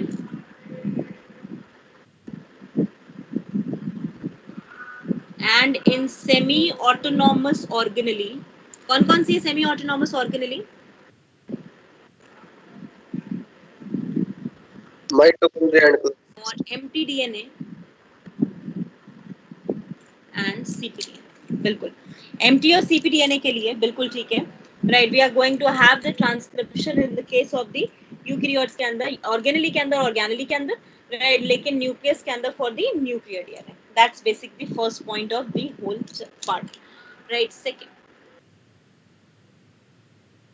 3 different type of RNA polymerases.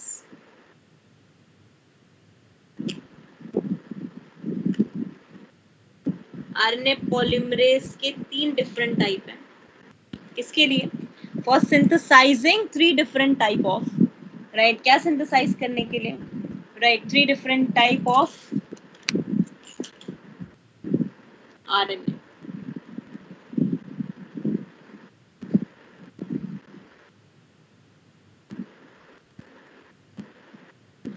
RNA के 3 टाइप बनाने के लिए हमारे 3 टाइप हैं RNA पॉलीमरेसेस, राइट. तो एक नहीं है, जबकि प्रोकैरियोट में हमारे पास कितना था? ओनली 1. यहाँ पर मुझे 3 अलग अलग मिलेंगे, राइट. 3 अलग अलग टाइप्स मिलेंगे. तो 3 अलग अलग टाइप्स मेरे पास कौन कौन से हैं, उस पे आ जाते हैं. तो हमने कहा the number first is RNA pol 1, another is RNA pol 2,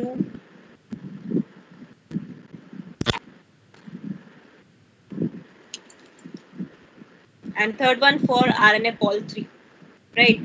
RNA pol 1 for 18S rRNA की synthesis, 5.8S rRNA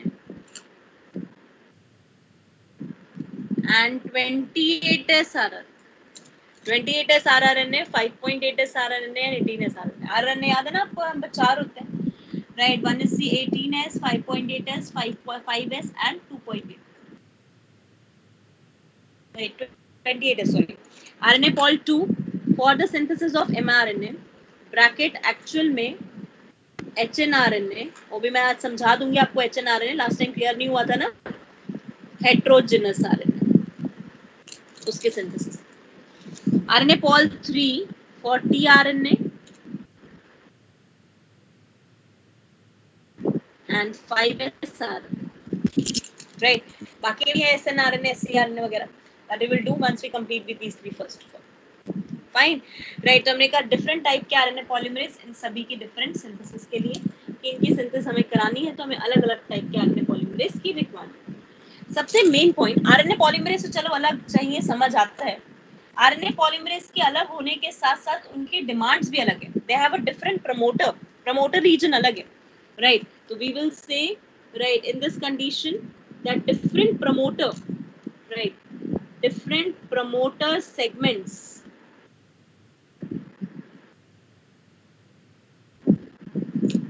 are specific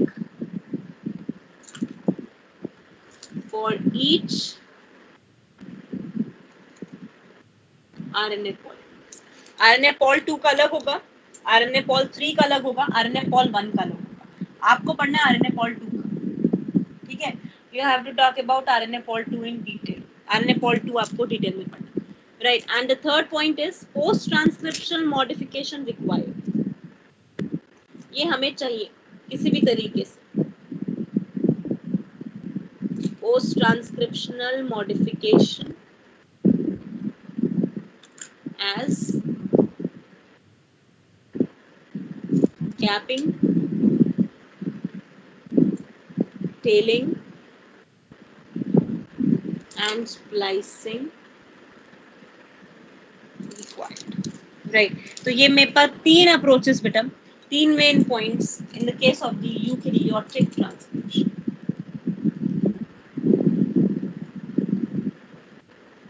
Completed everyone?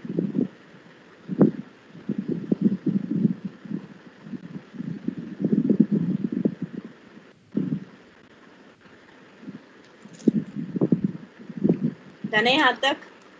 Right, good. तो let's talk about the process then.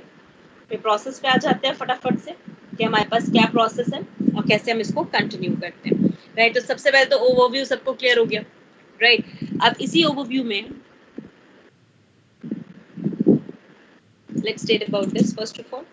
Now see over here, हमने eukaryotes के अंदर, right, तो there are 3 types of the transcripting enzymes, RNA polymerase in the nucleus in addition to RNA polymerase found in the organelle. उनके लिए अलग है। There is a clear-cut distinction of the labor. Right, function of DNA RNA polymerases in eukaryotes are given below. RNA pol 1, pol 2, pol 3. RNA pol 1 5.8s readiness 28s rRNA की synthesis. HNRNA की synthesis RNA pol 2. tRNA बनाना 5s rRNA बनाना SN और scRNA। SN SRNA में बाद में पढ़ाऊंगी आपको, तब उस पे आऊंगी, राइट? उसी के बाद हमने कहा था नेसेंट आरएनए, जो नेसेंट आरएनए सिंथेसाइज होता है bye RNA pol 2 is called HNRNA, right? Unwanted sequences introns will be right present which are alternate with the exons, right? तो वही अब हमें देखने कि हम कैसे इसको बेसिकली ऑल्टर करते हैं, राइट? तो let's talk about the whole process. अब पूरे प्रोसेस पे आ जाते हैं फटाफट से, राइट? और फिर उसके बाद यहाँ पर आपका स्टेट करेंगे। अंडरस्टूड यहाँ तक? तो अब हमें ना सिलेबस में जो है ना वो tRNA RNA की सिंथेसिस नहीं है। You only have to speak about the syllabus, that is there is basically transcription in eukaryotes in the case of the RNA synthesis, right? So let's state about the topic now. Now moving to the process of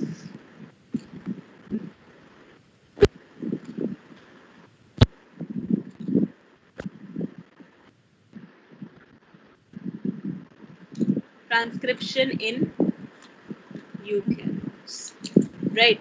Eukaryotes में process of transcription. Number first method,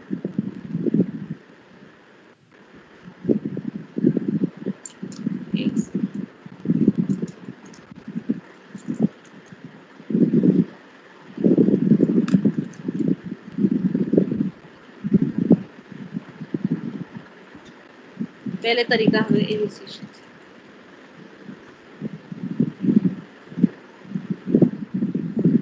Okay guys, now initiation, that we have to begin up the process. हमें process को भी begin करना है, right? अब मुझे process को शुरू करना है, तो यहाँ ना सिग्मा फैक्टर तो होते नहीं, राइट? और ये हम सिर्फ और सिर्फ पढ़ रहे हैं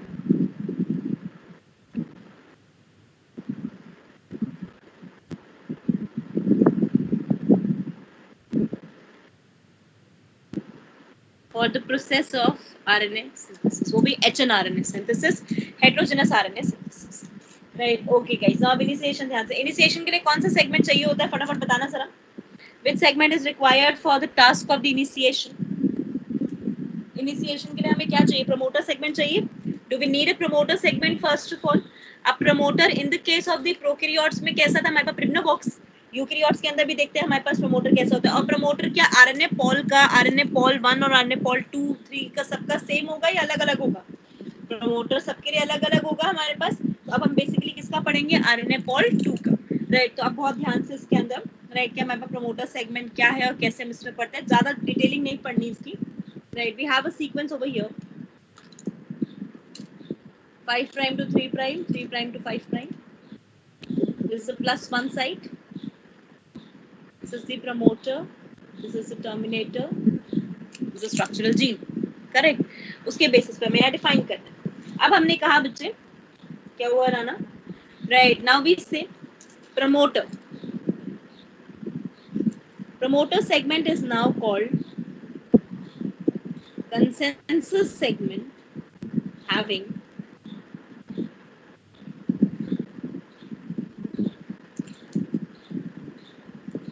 AT rich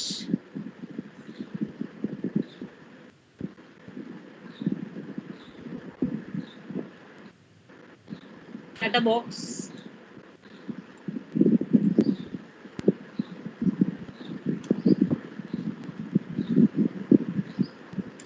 right, GC rich GC box, right, and C double AT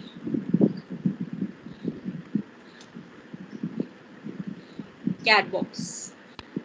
अभी क्या होते हैं मैं एक बार लेबल करके आपको समझाती हूँ। देखो ये प्लस हमारे पास सेगमेंट हो गया, ये +1 साइट, +1 को नाम देते हैं INR site.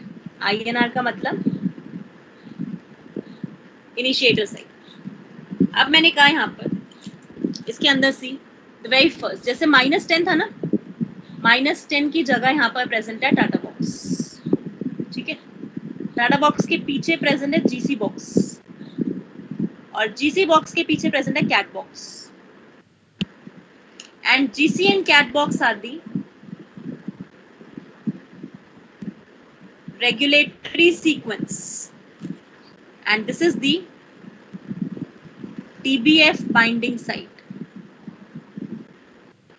TBF is Tata binding site, इसको हमने नाम दिया। तो जो वहां पर प्रिब्नो बॉक्स है ना -10 साइट, वो यहाँ टाटा बॉक्स, और इसी में आप टाटा बॉक्स को रेफर करते हो as Hogness box. What do you refer Tata box as? Hogness box, right? So आप रेफर करते। तो अब आपने कहा आपके पास ये बेसिक सीक्वेंस हो गया एज अ कंप्लीट, राइट, जैसे आपने यहाँ पर नाम दे दिया as a promoter sequence, fine. अब पॉइंट क्या है हमारे पास, सीटी कैट और जीसी बॉक्स पे तो कौन बाइंड करेगा? रेगुलेटरी सीक्वेंस मैंने कल बताया था लास्ट टाइम, कौन बाइंड करता है? या तो एक्टिवेटर या फिर रिप्रेसर, ये बाइंड करेंगे, फाइन। अब हमने कहा जो इसके बेसिस पे ये हमारे पास जीसी बॉक्स है, राइट, वो भी वही है, लेकिन और वो तो तभी होगा when the whole process has to be continue. Everyone understood यहाँ तक? प्रमोटर सीक्वेंस सबसे पहले समझ आया बेटा, right? This is called as a TATA box, GC box and CAAT box, जो हम यहाँ पर डिफाइन करते हैं, राइट। तो अब देखो हम इसमें करते क्या है।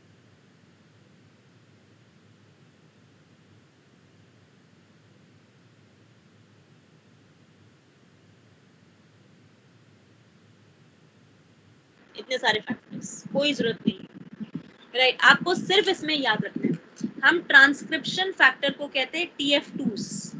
TF2s का मतलब यहाँ कोई ना सिग्मा फैक्टर नहीं है, we bind transcription factor, we say transcription factor for RNA polymerase second, ये TF2s, राइट। तो TF2s are transcription factor for RNA polymerase second. हाँ, मैं फिर से एक बार समझाती हूँ ताकि ये पॉइंट क्लियर हो, यूकैरियोट्स का हमें कैसे करना है process. Now see over here, let's move to this back again. अब देखो ये हमने इनिशिएशन किया, ये हमने प्रमोटर के बारे में पढ़ लिया। Now we talk about the steps. अब हम आ जाते हैं स्टेप्स के बारे में, राइट। तो अब स्टेप्स पे आते हैं, बहुत ध्यान से एक एक करके स्टेप सारे समझते जाने। This is being the complete बेटा DNA sequence 5 prime to 3 prime, 3 prime to 5 prime. ये मेरे पास +1 साइट और ये मेरे पास टाटा बॉक्स। तो मैं सिर्फ अभी टाटा बॉक्स की बात कर रही हूँ क्योंकि मेन बाइंडिंग तो उसी पे होनी।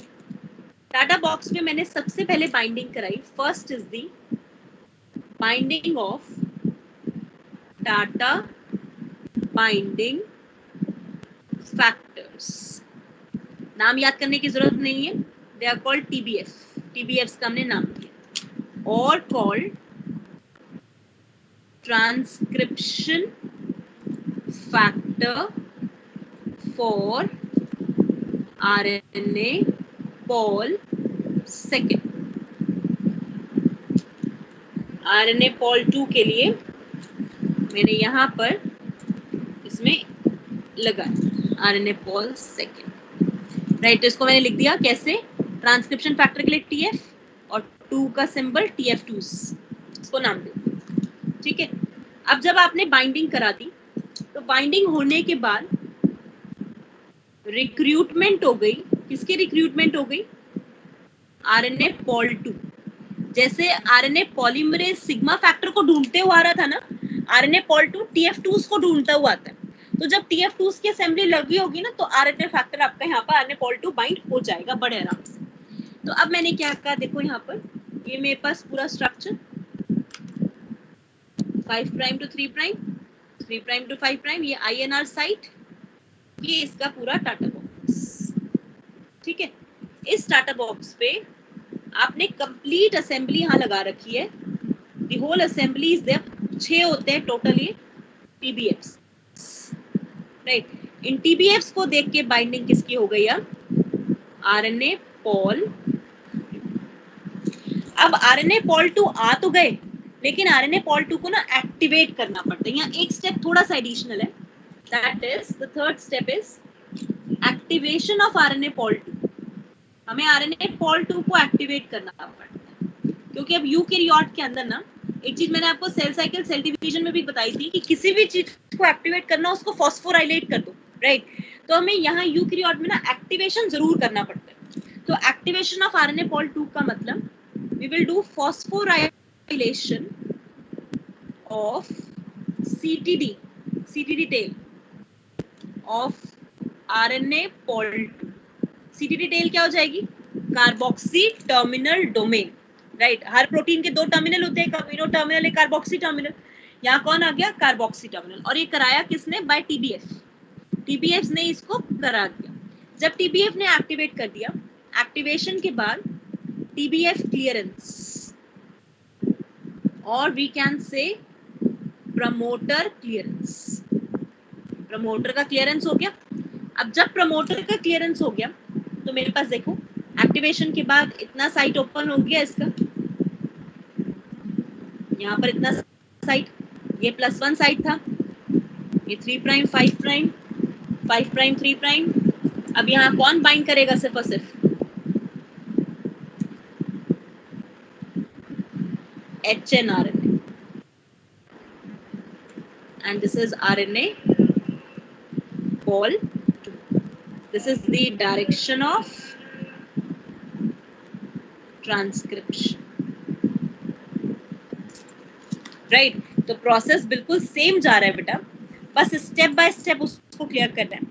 लेट मी से अगेन स्टेप बाय स्टेप में फिर से इसे क्लियर करती हूँ एक बार सबको, राइट, ताकि ये क्लियर हो जाए। बिल्कुल प्रोकैरियोट के जैसे, बस 2-3 चीजें अलग हैं जो आपको ध्यान रखनी। रादर आगे इलॉन्गेशन टर्मिनेशन में कराने वाली मैं लिखूंगी, बिल्कुल सेम है उसके जैसा, राइट। नाउ व्हाट आई से, देखो मैंने क्या कहा, मेरे पास ये पूरा का पूरा DNA, डबल स्ट्रैंडेड DNA, इस डबल स्ट्रैंडेड DNA के पास एक साइट है जिसको मैंने नाम दिया यहाँ पर +1 साइट। इस +1 साइट को मैंने नाम दिया बेटा INR साइट। INR साइट का मतलब इनिशिएशन साइट। ये मेरे पास इसके पीछे की पूरी सेगमेंट प्रमोटर की, जिसमें से सबसे मेन सीक्वेंस टाटा बॉक्स। हमने बाइंडिंग करा दी टाटा बाइंडिंग फैक्टर्स की, दैट इज TBF की, which are called as the transcription factor for RNA pol 2 as well, TF2 का नाम मैंने दिया। उसकी बाइंडिंग सबसे पहले करा दी, तो means they are equivalent to, किसके इक्विवेलेंट हो गए, सिग्मा फैक्टर, ठीक है, राइट, सिग्मा फैक्टर के इक्विवेलेंट हो गए। इक्विवेलेंट क्यों लिखा मैंने, क्योंकि प्रमोटर पे बाइंड कर रहे हैं जैसे प्रोकैरियोट में सिग्मा फैक्टर बाइंड करता था, राइट। अब आपने उसको, उसकी वजह से सिग्मा को ढूंढते ढूंढते RNA pol आया था, तो यहाँ पर TBFs को ढूंढते ढूंढते RNA pol 2 आएगा। RNA pol 2 आया, RNA pol 2 का रिक्रूटमेंट हो गया। रिक्रूटमेंट का मतलब बुला लिया हमने उसको। रिक्रूटमेंट होने के बाद RNA pol 2 आ गया।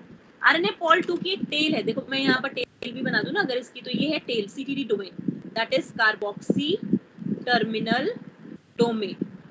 अब TBF क्या करेंगे, जाने से पहले, क्योंकि अगर चले गए और ये एक्टिवेट नहीं हुआ, फायदा क्या, इसके ऊपर फॉस्फेट लगा जाएंगे, राइट, और फॉस्फेट लगते ही एक्टिवेट हो जाएगा। तो हमने का एक्टिवेशन कर दिया, फॉस्फोराइलेशन कर दिया, ये एक्टिवेट हो गया। TBF ने अपना रास्ता नापा, खत्म हो गए वहां से, प्रमोटर क्लियरेंस हो गया, RNA पॉलीमरेज ने आगे बढ़ना शुरू कर दिया। तो पहले वही ओपन कॉम्प्लेक्स बनेगा, फिर ओपन टर्नरी बनेगा, फिर फाइनली मेरे पास आगे का पूरा इलॉन्गेशन का प्रोसेस शुरू हो जाएगा, राइट। तो we will say now it will move for the, अब ये हमारे पास इनिशिएशन हो गया, तो सेकंड हमारे पास क्या होगा, elongation, right. Second step initiation के बाद, यहाँ तक का स्टेप सबको क्लियर हुआ बच्चे? इलोंगेशन में हमने क्या करा दिया, 5 prime to 3 prime polymerization, right, of किसका करा दिया, RNTPs का, RNTPs बाय RNA pol 2, जैसे सेम आपने कराया था, नो चेंज वैसे ही, राइट। और second, right, removal of super coils, super coil को रिमूव करा, तो removal of super coils by topo isomerase, right. तो टोपो आइसोमरेज के थ्रू हमने सुपर कॉइल्स को रिमूव कर दिया, राइट। तो this is what is the elongation, right. अब हमने इलोंगेशन जब करा लिया तो हम लास्ट स्टेप पे पहुंच गए, which is the termination. Termination कराने का मतलब हमने कहा यहाँ पर टर्मिनेट में टर्स, ये जो सीक्वेंस है टर्मिनेशन के उस पे बाइंड करेगा, यहाँ पर कोई रो फैक्टर नहीं होता, तो it follow rho independent termination, rho independent termination, क्योंकि यहाँ रो फैक्टर बाइंड नहीं करता है। प्रोकैरियोट फॉलो करते थे रो डिपेंडेंट, ये किसको फॉलो करते हैं, रो इंडिपेंडेंट टर्मिनेशन। याद रहेगा पॉइंट बच्चे, रो इंडिपेंडेंट टर्मिनेशन। और रो इंडिपेंडेंट टर्मिनेशन करने के साथ साथ, right, it is getting terminated bye formation, हमें सब पूरा प्रोसेस बेटा पता ही नहीं है अभी तक, अंडर रिसर्च है, right. Formation of secondary structures, सिर्फ इतना ध्यान रखना है, सेकेंडरी स्ट्रक्चर बन जाते हैं जिसकी वजह से टर्मिनेशन हो जाता है, and secondary structure is like hairpin loop, hairpin loop structure, right. बस इतना ही याद रखना है, इसकी कोई डिटेलिंग पढ़ने की जरूरत नहीं है, इसकी वजह से हमने इसका टर्मिनेशन करा दिया, right. So we have the termination which is being done, right. Everyone understood यहाँ तक? यस गाइस, कंप्लीटेड है ये पॉइंट सबको अच्छे से, right. CTD is carboxy terminal domain. Her protein के दो डोमेन्स होते हैं जब भी पॉलीपेप्टाइड चेन बनाते हो, एक होता है आपका अमीनो टर्मिनल डोमेन, एक होता है कार्बोक्सी टर्मिनल डोमेन, राइट। तो everyone understood carboxy terminal domain कहने का मतलब, राइट। तो ये हमारे पास कार्बोक्सी टर्मिनल डोमेन हुआ जिसपे आपने फॉस्फोराइलेशन किया और इसको एक्टिव कर दिया, that is basically being the whole step called initiation, elongation, termination and the complete process of the eukaryotic transcription. ये पूरा प्रोसेस हमारे पास यूकैरियोटिक ट्रांसक्रिप्शन का complete scenario, complete process. Everyone understood? यहाँ तक क्लियर बेटा पॉइंट? कोई डाउट इसके अंदर? Yes, right. अच्छा, अब फटाफट से, राइट, जल्दी से मुझे काउंट करा दो प्रोकैरियोट यूकैरियोट ट्रांसक्रिप्शन के डिफरेंसेस, फिर मैं आ जाऊँ यूकैरियोटिक mRNA का स्ट्रक्चर या hnRNA का स्ट्रक्चर सबसे पहले, right. Tell me guys quickly, differences count कराओ जल्दी से, राइट। क्या क्या डिफरेंसेस है मेरे पास?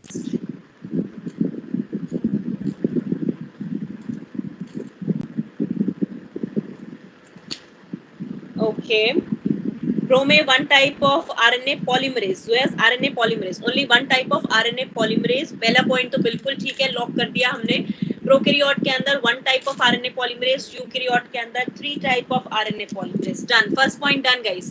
Now the second one, monocystronic, very good Jasmine, monocystronic mRNA in the case of the eukaryote, polycystronic mRNA in the case of the prokaryote, superb।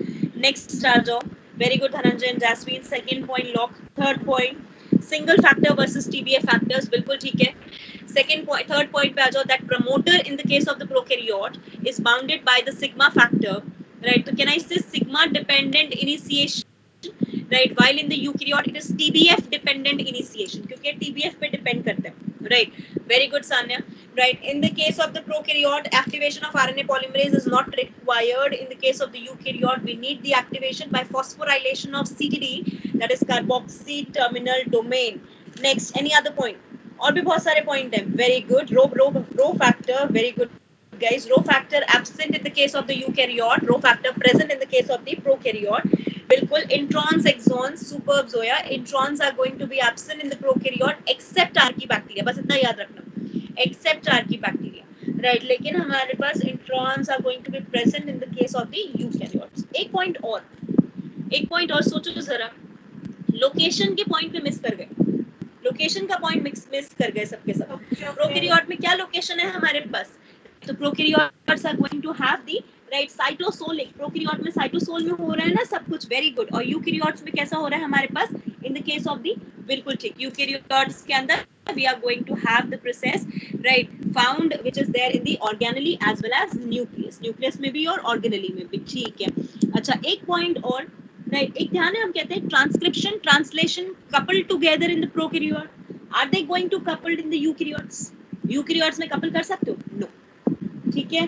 बन गई table, right, किसकी टेबल रेडी हो गई है?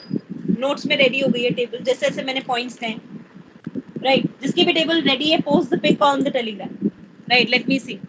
जिसकी भी टेबल रेडी है, post the pic on the Telegram पे पोस्ट करो pic, right. Beta dependent, beta independent, beta क्या बच्चे? अशोक क्या बीटा इंडिपेंडेंट? समझी नहीं, राइट। रो इंडिपेंडेंट, रो कहना चाह रहे हो तो रो, ठीक है, हाँ, रो इंडिपेंडेंट इन यूकेरियोट, बिल्कुल ठीक है, right, very good guys. So this is what we define in the case of the eukaryotes के अंदर हमने कहा या रो इंडिपेंडेंट, ठीक है, राइट। अच्छा, ये ना फैक्टर्स के नाम है बीच में, राइट। हाँ, एक डिफरेंस और, वेरी गुड अंकुर, एक प्रिब्नो बॉक्स और टाटा बॉक्स पे डिफरेंस, प्रिब्नो बॉक्स और टाटा बॉक्स पे डिफरेंस हो गया प्रोकैरियोट का, एक में प्रिब्नो बॉक्स है, एक में टाटा बॉक्स है, राइट। तो वो आपका अनदर डिफरेंस हो गया, ठीक है। ये ना फैक्टर्स याद करने की जरूरत नहीं है बेटा, ये मैंने बुक से इमेज उठा ली है, लेकिन मैंने जो आपको पढ़ा है बस वही याद रखना, राइट। तो अगर ये हटा भी देंगे तो कोई दिक्कत नहीं है, राइट। तो इसको अगर नहीं भी करोगे तो कोई प्रॉब्लम नहीं, डन। बस एक बार मैंने ओवरव्यू के लिए देखो इसकी सीटी डिटेल को फॉस्फोराइलेट किया, वही दिखाने के लिए यहाँ पर ही शो किया, राइट। अच्छा, कैपिंग टेलिंग पे तो आएंगे अभी नेक्स्ट क्लास में। अब यहाँ पर लास्ट में जब हमने ये पूरा स्ट्रक्चर बना लिया, ठीक है। अच्छा, टेबल किसी की भी नहीं बनी है, किसी की भी टेबल नहीं बनी क्लास में डिफरेंस की, कोई मेरे पास फोटो आई नहीं है टेलीग्राम पे,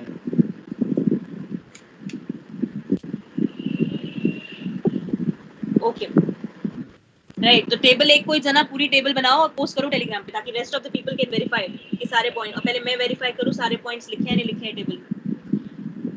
okay guys, now we says the product.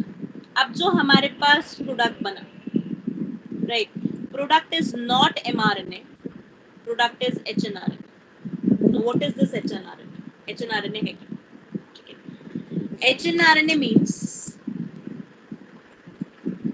we are having this 5 prime to 3 prime, पहला सीक्वेंस वापस 5 प्राइम टू 5 प्राइम यूटीआर, अगला सेम 3 प्राइम यूटीआर, वही लीडर वही ट्रेलर, कोई चेंज नहीं। इसका फंक्शन मैं ट्रांसलेशन के टाइम आपको पढ़ाऊंगी, राइट, क्या होता है। अब बीच में मेरे पास ये पूरा का पूरा सेगमेंट ना बेटा सिस्ट्रॉन 1 का, the whole segment is for cistron 1, complete segment, ये पूरी सेगमेंट सिस्ट्रॉन 1 की। इस सिस्ट्रॉन 1 की सेगमेंट में मेरे पास इतना एरिया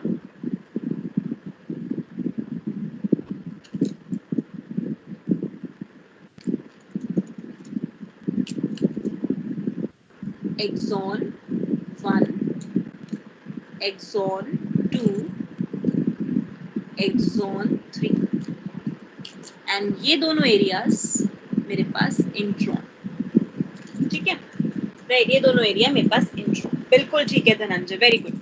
दैट्स व्हाई, बिकॉज अब हमने कहा cistron 1 refers to gene 1, but genetic information is not continuous, continuous नहीं है, as not homogeneous, continuous नहीं है, homogeneous नहीं है, rather having intron plus exon, intron exon दोनों present है बेटा, can I name it as heterogeneous? Am I right ना? इसीलिए मैंने इस mRNA को नाम क्या दिया, हेट्रोजेनस। तो मेरे पास ये हो गया mono सिस्ट्रॉनिक hnRNA, heterogeneous RNA, which is indicating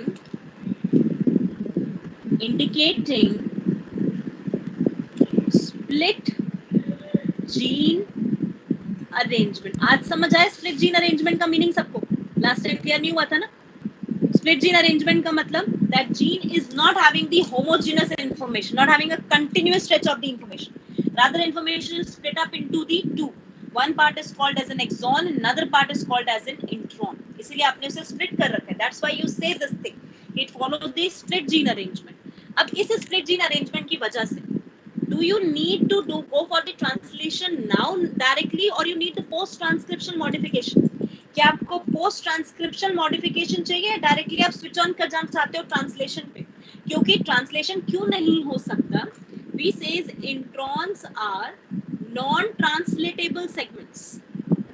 introns तो ट्रांसलेटेबल है ही नहीं बेटा, इंट्रॉन्स नॉन ट्रांसलेटेबल सेगमेंट्स है, मींस मुझे इंट्रॉन को रिमूव करना मेरे लिए नेसेसिटी है, वो फंक्शनल है ही नहीं। नॉन ट्रांसलेटेबल का मतलब दे आर नॉन फंक्शनल, वो फंक्शन कर ही नहीं सकते, तो मुझे किसी भी तरीके से उस सेगमेंट को हटाना है, I have to remove it, right. अब मैंने कहा मैं कैसे रिमूव करूं, तो I have to go for the process, मुझे एक प्रोसेस में जाना ही पड़ेगा which is called post transcriptional modification. मुझे पोस्ट ट्रांसक्रिप्शनल मॉडिफिकेशन करनी करूंगी न्यूक्लियस में ही, क्योंकि अभी ट्रांसक्रिप्शन न्यूक्लियस में ही चल रहा है, और इसमें मैं स्टेप बाय स्टेप कैसे करूंगी, I go for capping, I go for tailing and then I go for splicing। मैं तीनों बताऊंगी बेटा नेक्स्ट क्लास में क्या होते हैं, कैपिंग, टेलिंग, स्प्लाइसिंग। ये करने के बाद आप बनाओगे, you have the synthesis of functional mRNA। अब आपके पास सिंथेसिस होगी फंक्शनल mRNA, और अब इस फंक्शनल mRNA को आप एक्सपोर्ट करोगे इन साइटोप्लाज्म, और साइटोप्लाज्म में एक्सपोर्ट करने के बाद इनका शुरू होगा translation, and then you will form the one polypeptide only. आप एक ही पॉलीपेप्टाइड की सिंथेसिस करोगे, दो नहीं बनाओगे, क्योंकि आपका mRNA मोनोसिस्ट्रॉनिक बना। समझ आया पॉइंट बेटा? The mRNA which has been formed is monocystronic, that's why you have to follow up with this process only। आपको यही फॉलो अप करना पड़ेगा।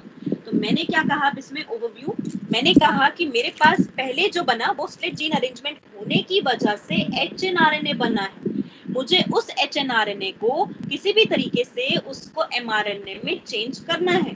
उस चेंज करने के लिए मुझे पोस्ट ट्रांसक्रिप्शनल मॉडिफिकेशन करनी है, दैट इज मुझे कैपिंग, टेलिंग, स्प्लाइसिंग करनी है, और वो कैपिंग, टेलिंग, स्प्लाइसिंग करके मैं सिंथेसिस किसकी करूंगी, I have the synthesis of functional mRNA बनाऊंगी। वो mRNA क्योंकि एक सिस्टोन को कैरी कर रहा है, मींस वो mRNA सिर्फ एक जीन की इंफॉर्मेशन को कैरी कर रहा है। अब वो एक जीन की इंफॉर्मेशन को कैरी कर रहा है, तो न्यूक्लियस से बाहर निकालेंगे, बाहर निकाल के उसका ट्रांसलेशन करेंगे, ट्रांसलेशन करने के बाद पॉलीपेप्टाइड की स्ट्रेच की सिंथेसिस करेंगे। That's it. That's complete the whole process of the transcription in eukaryotes। अब हमारे पास टास्क अगला यही है कि हमें पहले पढ़ना है कि पोस्ट ट्रांसक्रिप्शन मॉडिफिकेशन करते कैसे हैं, और फंक्शनल mRNA हमारा दिखता कैसे, ताकि हमें फाइनल पता चल जाए कि भाई ये तरीके से यूकेरियोट में होता है। एंड बाय डिफॉल्ट एनसीईआरटी ने ट्रांसक्रिप्शन यूकेरियोट पूरा दे रखा है बेटा, राइट। और एक डायग्राम बना दिया है, जिस डायग्राम में वो सारी टर्म डाल दी हैं जो उसने लिखी नहीं है लेकिन एग्जाम में दे देता है, इसलिए हमें डिटेल में वो पूरे कैपिंग, टेलिंग, स्प्लाइसिंग पढ़ने पड़ेंगे, राइट। एवरीवन अंडरस्टूड यहाँ तक, राइट? हाँ जी, अब आपके doubts, right? This is where I complete with today's topic, right. अब कल नेक्स्ट क्लास में, मींस थर्सडे वाली क्लास हमारे पास, थर्सडे है ना, सॉरी मंडे वाली क्लास हमारे पास पूरी बिजी रहेगी इसी टॉपिक से रिलेटेड, राइट। पूरा capping, tailing, splicing and initiation और mRNA का जेनेटिक कोड, राइट, वो हम करेंगे। Introns, exon, this is evolution बेटा, इट्स इवोल्यूशन, राइट। आपको मैं एक कंसेप्ट बताती हूँ, मैं लास्ट में HGP पढ़ाऊंगी, ह्यूमन जीनोम प्रोजेक्ट, राइट। बहुत इंटरेस्टिंग पार्ट है वो। ह्यूमन जीनोम प्रोजेक्ट में उस टाइम पे मैं आपको एक इन्फॉर्मेशन दूंगी कि हमारे डीएनए में अप्रोक्सीमेट 30,000 जीन है। उन 30,000 जीन में से more than 50% non functional information है, रादर फंक्शनल इंफॉर्मेशन से 20% है, ठीक है। Functional information is only 20%, and 20 में से, now let me tell you another amazing fact, less than 2% code for protein, right. That's a very amazing fact. 2% से भी कम हमारे पास ऐसे हैं जो प्रोटीन को कोड करते हैं, बाकी 90% क्या कर रहा है हमारे, and that's the biggest discovery to be done, right. आज वैक्सीन कोविड की बनने में इसीलिए इतनी बड़ी प्रॉब्लम हो रही है, राइट, क्योंकि हमारी बॉडी में कोई ना कोई सीक्वेंस ऐसा है जो उस वैक्सीन को ऑब्स्ट्रक्ट कर रहा है। क्यों vaccine step by step clinical trials में एक स्टेप जाके फेल हो रही है, तो कोविड की प्रॉपर्टी ऐसी है, राइट, कि वो म्यूटेशन ज्यादा कर सकता है। हमारी बॉडी के अंदर इंट्रॉनिक सीक्वेंस ऐसे हैं जो कुछ ना कुछ मॉडिफिकेशंस कर रहे हैं, right. That's why it's very becoming difficult now a time कि वो वैक्सीनेशंस कैसे बेसिकली फाइंड आउट होंगी। लेकिन उसके पीछे पूरी रिसर्च चल रही है, तो देखते हैं वो रिसर्च कब तक चलती है, क्या होता है हमारे पास रिजल्ट क्या होता है। राइट, ह्यूमन जीनोम प्रोजेक्ट 2012 में खत्म हुआ था, फिर 2016 में शुरू हुआ दोबारा से, अभी तो वो अंडर कंस्ट्रक्शन फेज, अभी तो चल रहा है वो प्रोजेक्ट, जिसमें हमें फाइनल फाइंडिंग्स भी नहीं पता चली है। Right, so that's a amazing fact बेटा, इवोल्यूशन के बेसिस पे हमें इतना पता चला है कि डीएनए के पास जितना एक्सॉन नहीं है ना यूकैरियोट्स में, उतना इंट्रॉन है, और इंट्रॉन को हम कहते हैं नॉन फंक्शनल। किसी भी ऑर्गेनिज्म के अंदर कुछ ना कुछ फंक्शन तो वो कर ही रही होगी, अब वो कुछ ना कुछ फंक्शन क्या है ना, वही हमें पता करना है, दैट्स बीइंग आवर चॉइस, जो हमें इसमें डिफाइन करना है। अंडरस्टूड यहाँ तक point? Right, completed here everyone? Right, so this is basically about the whole topic for the today's class. Anyone having any other doubt till this point? Right. Okay, everyone.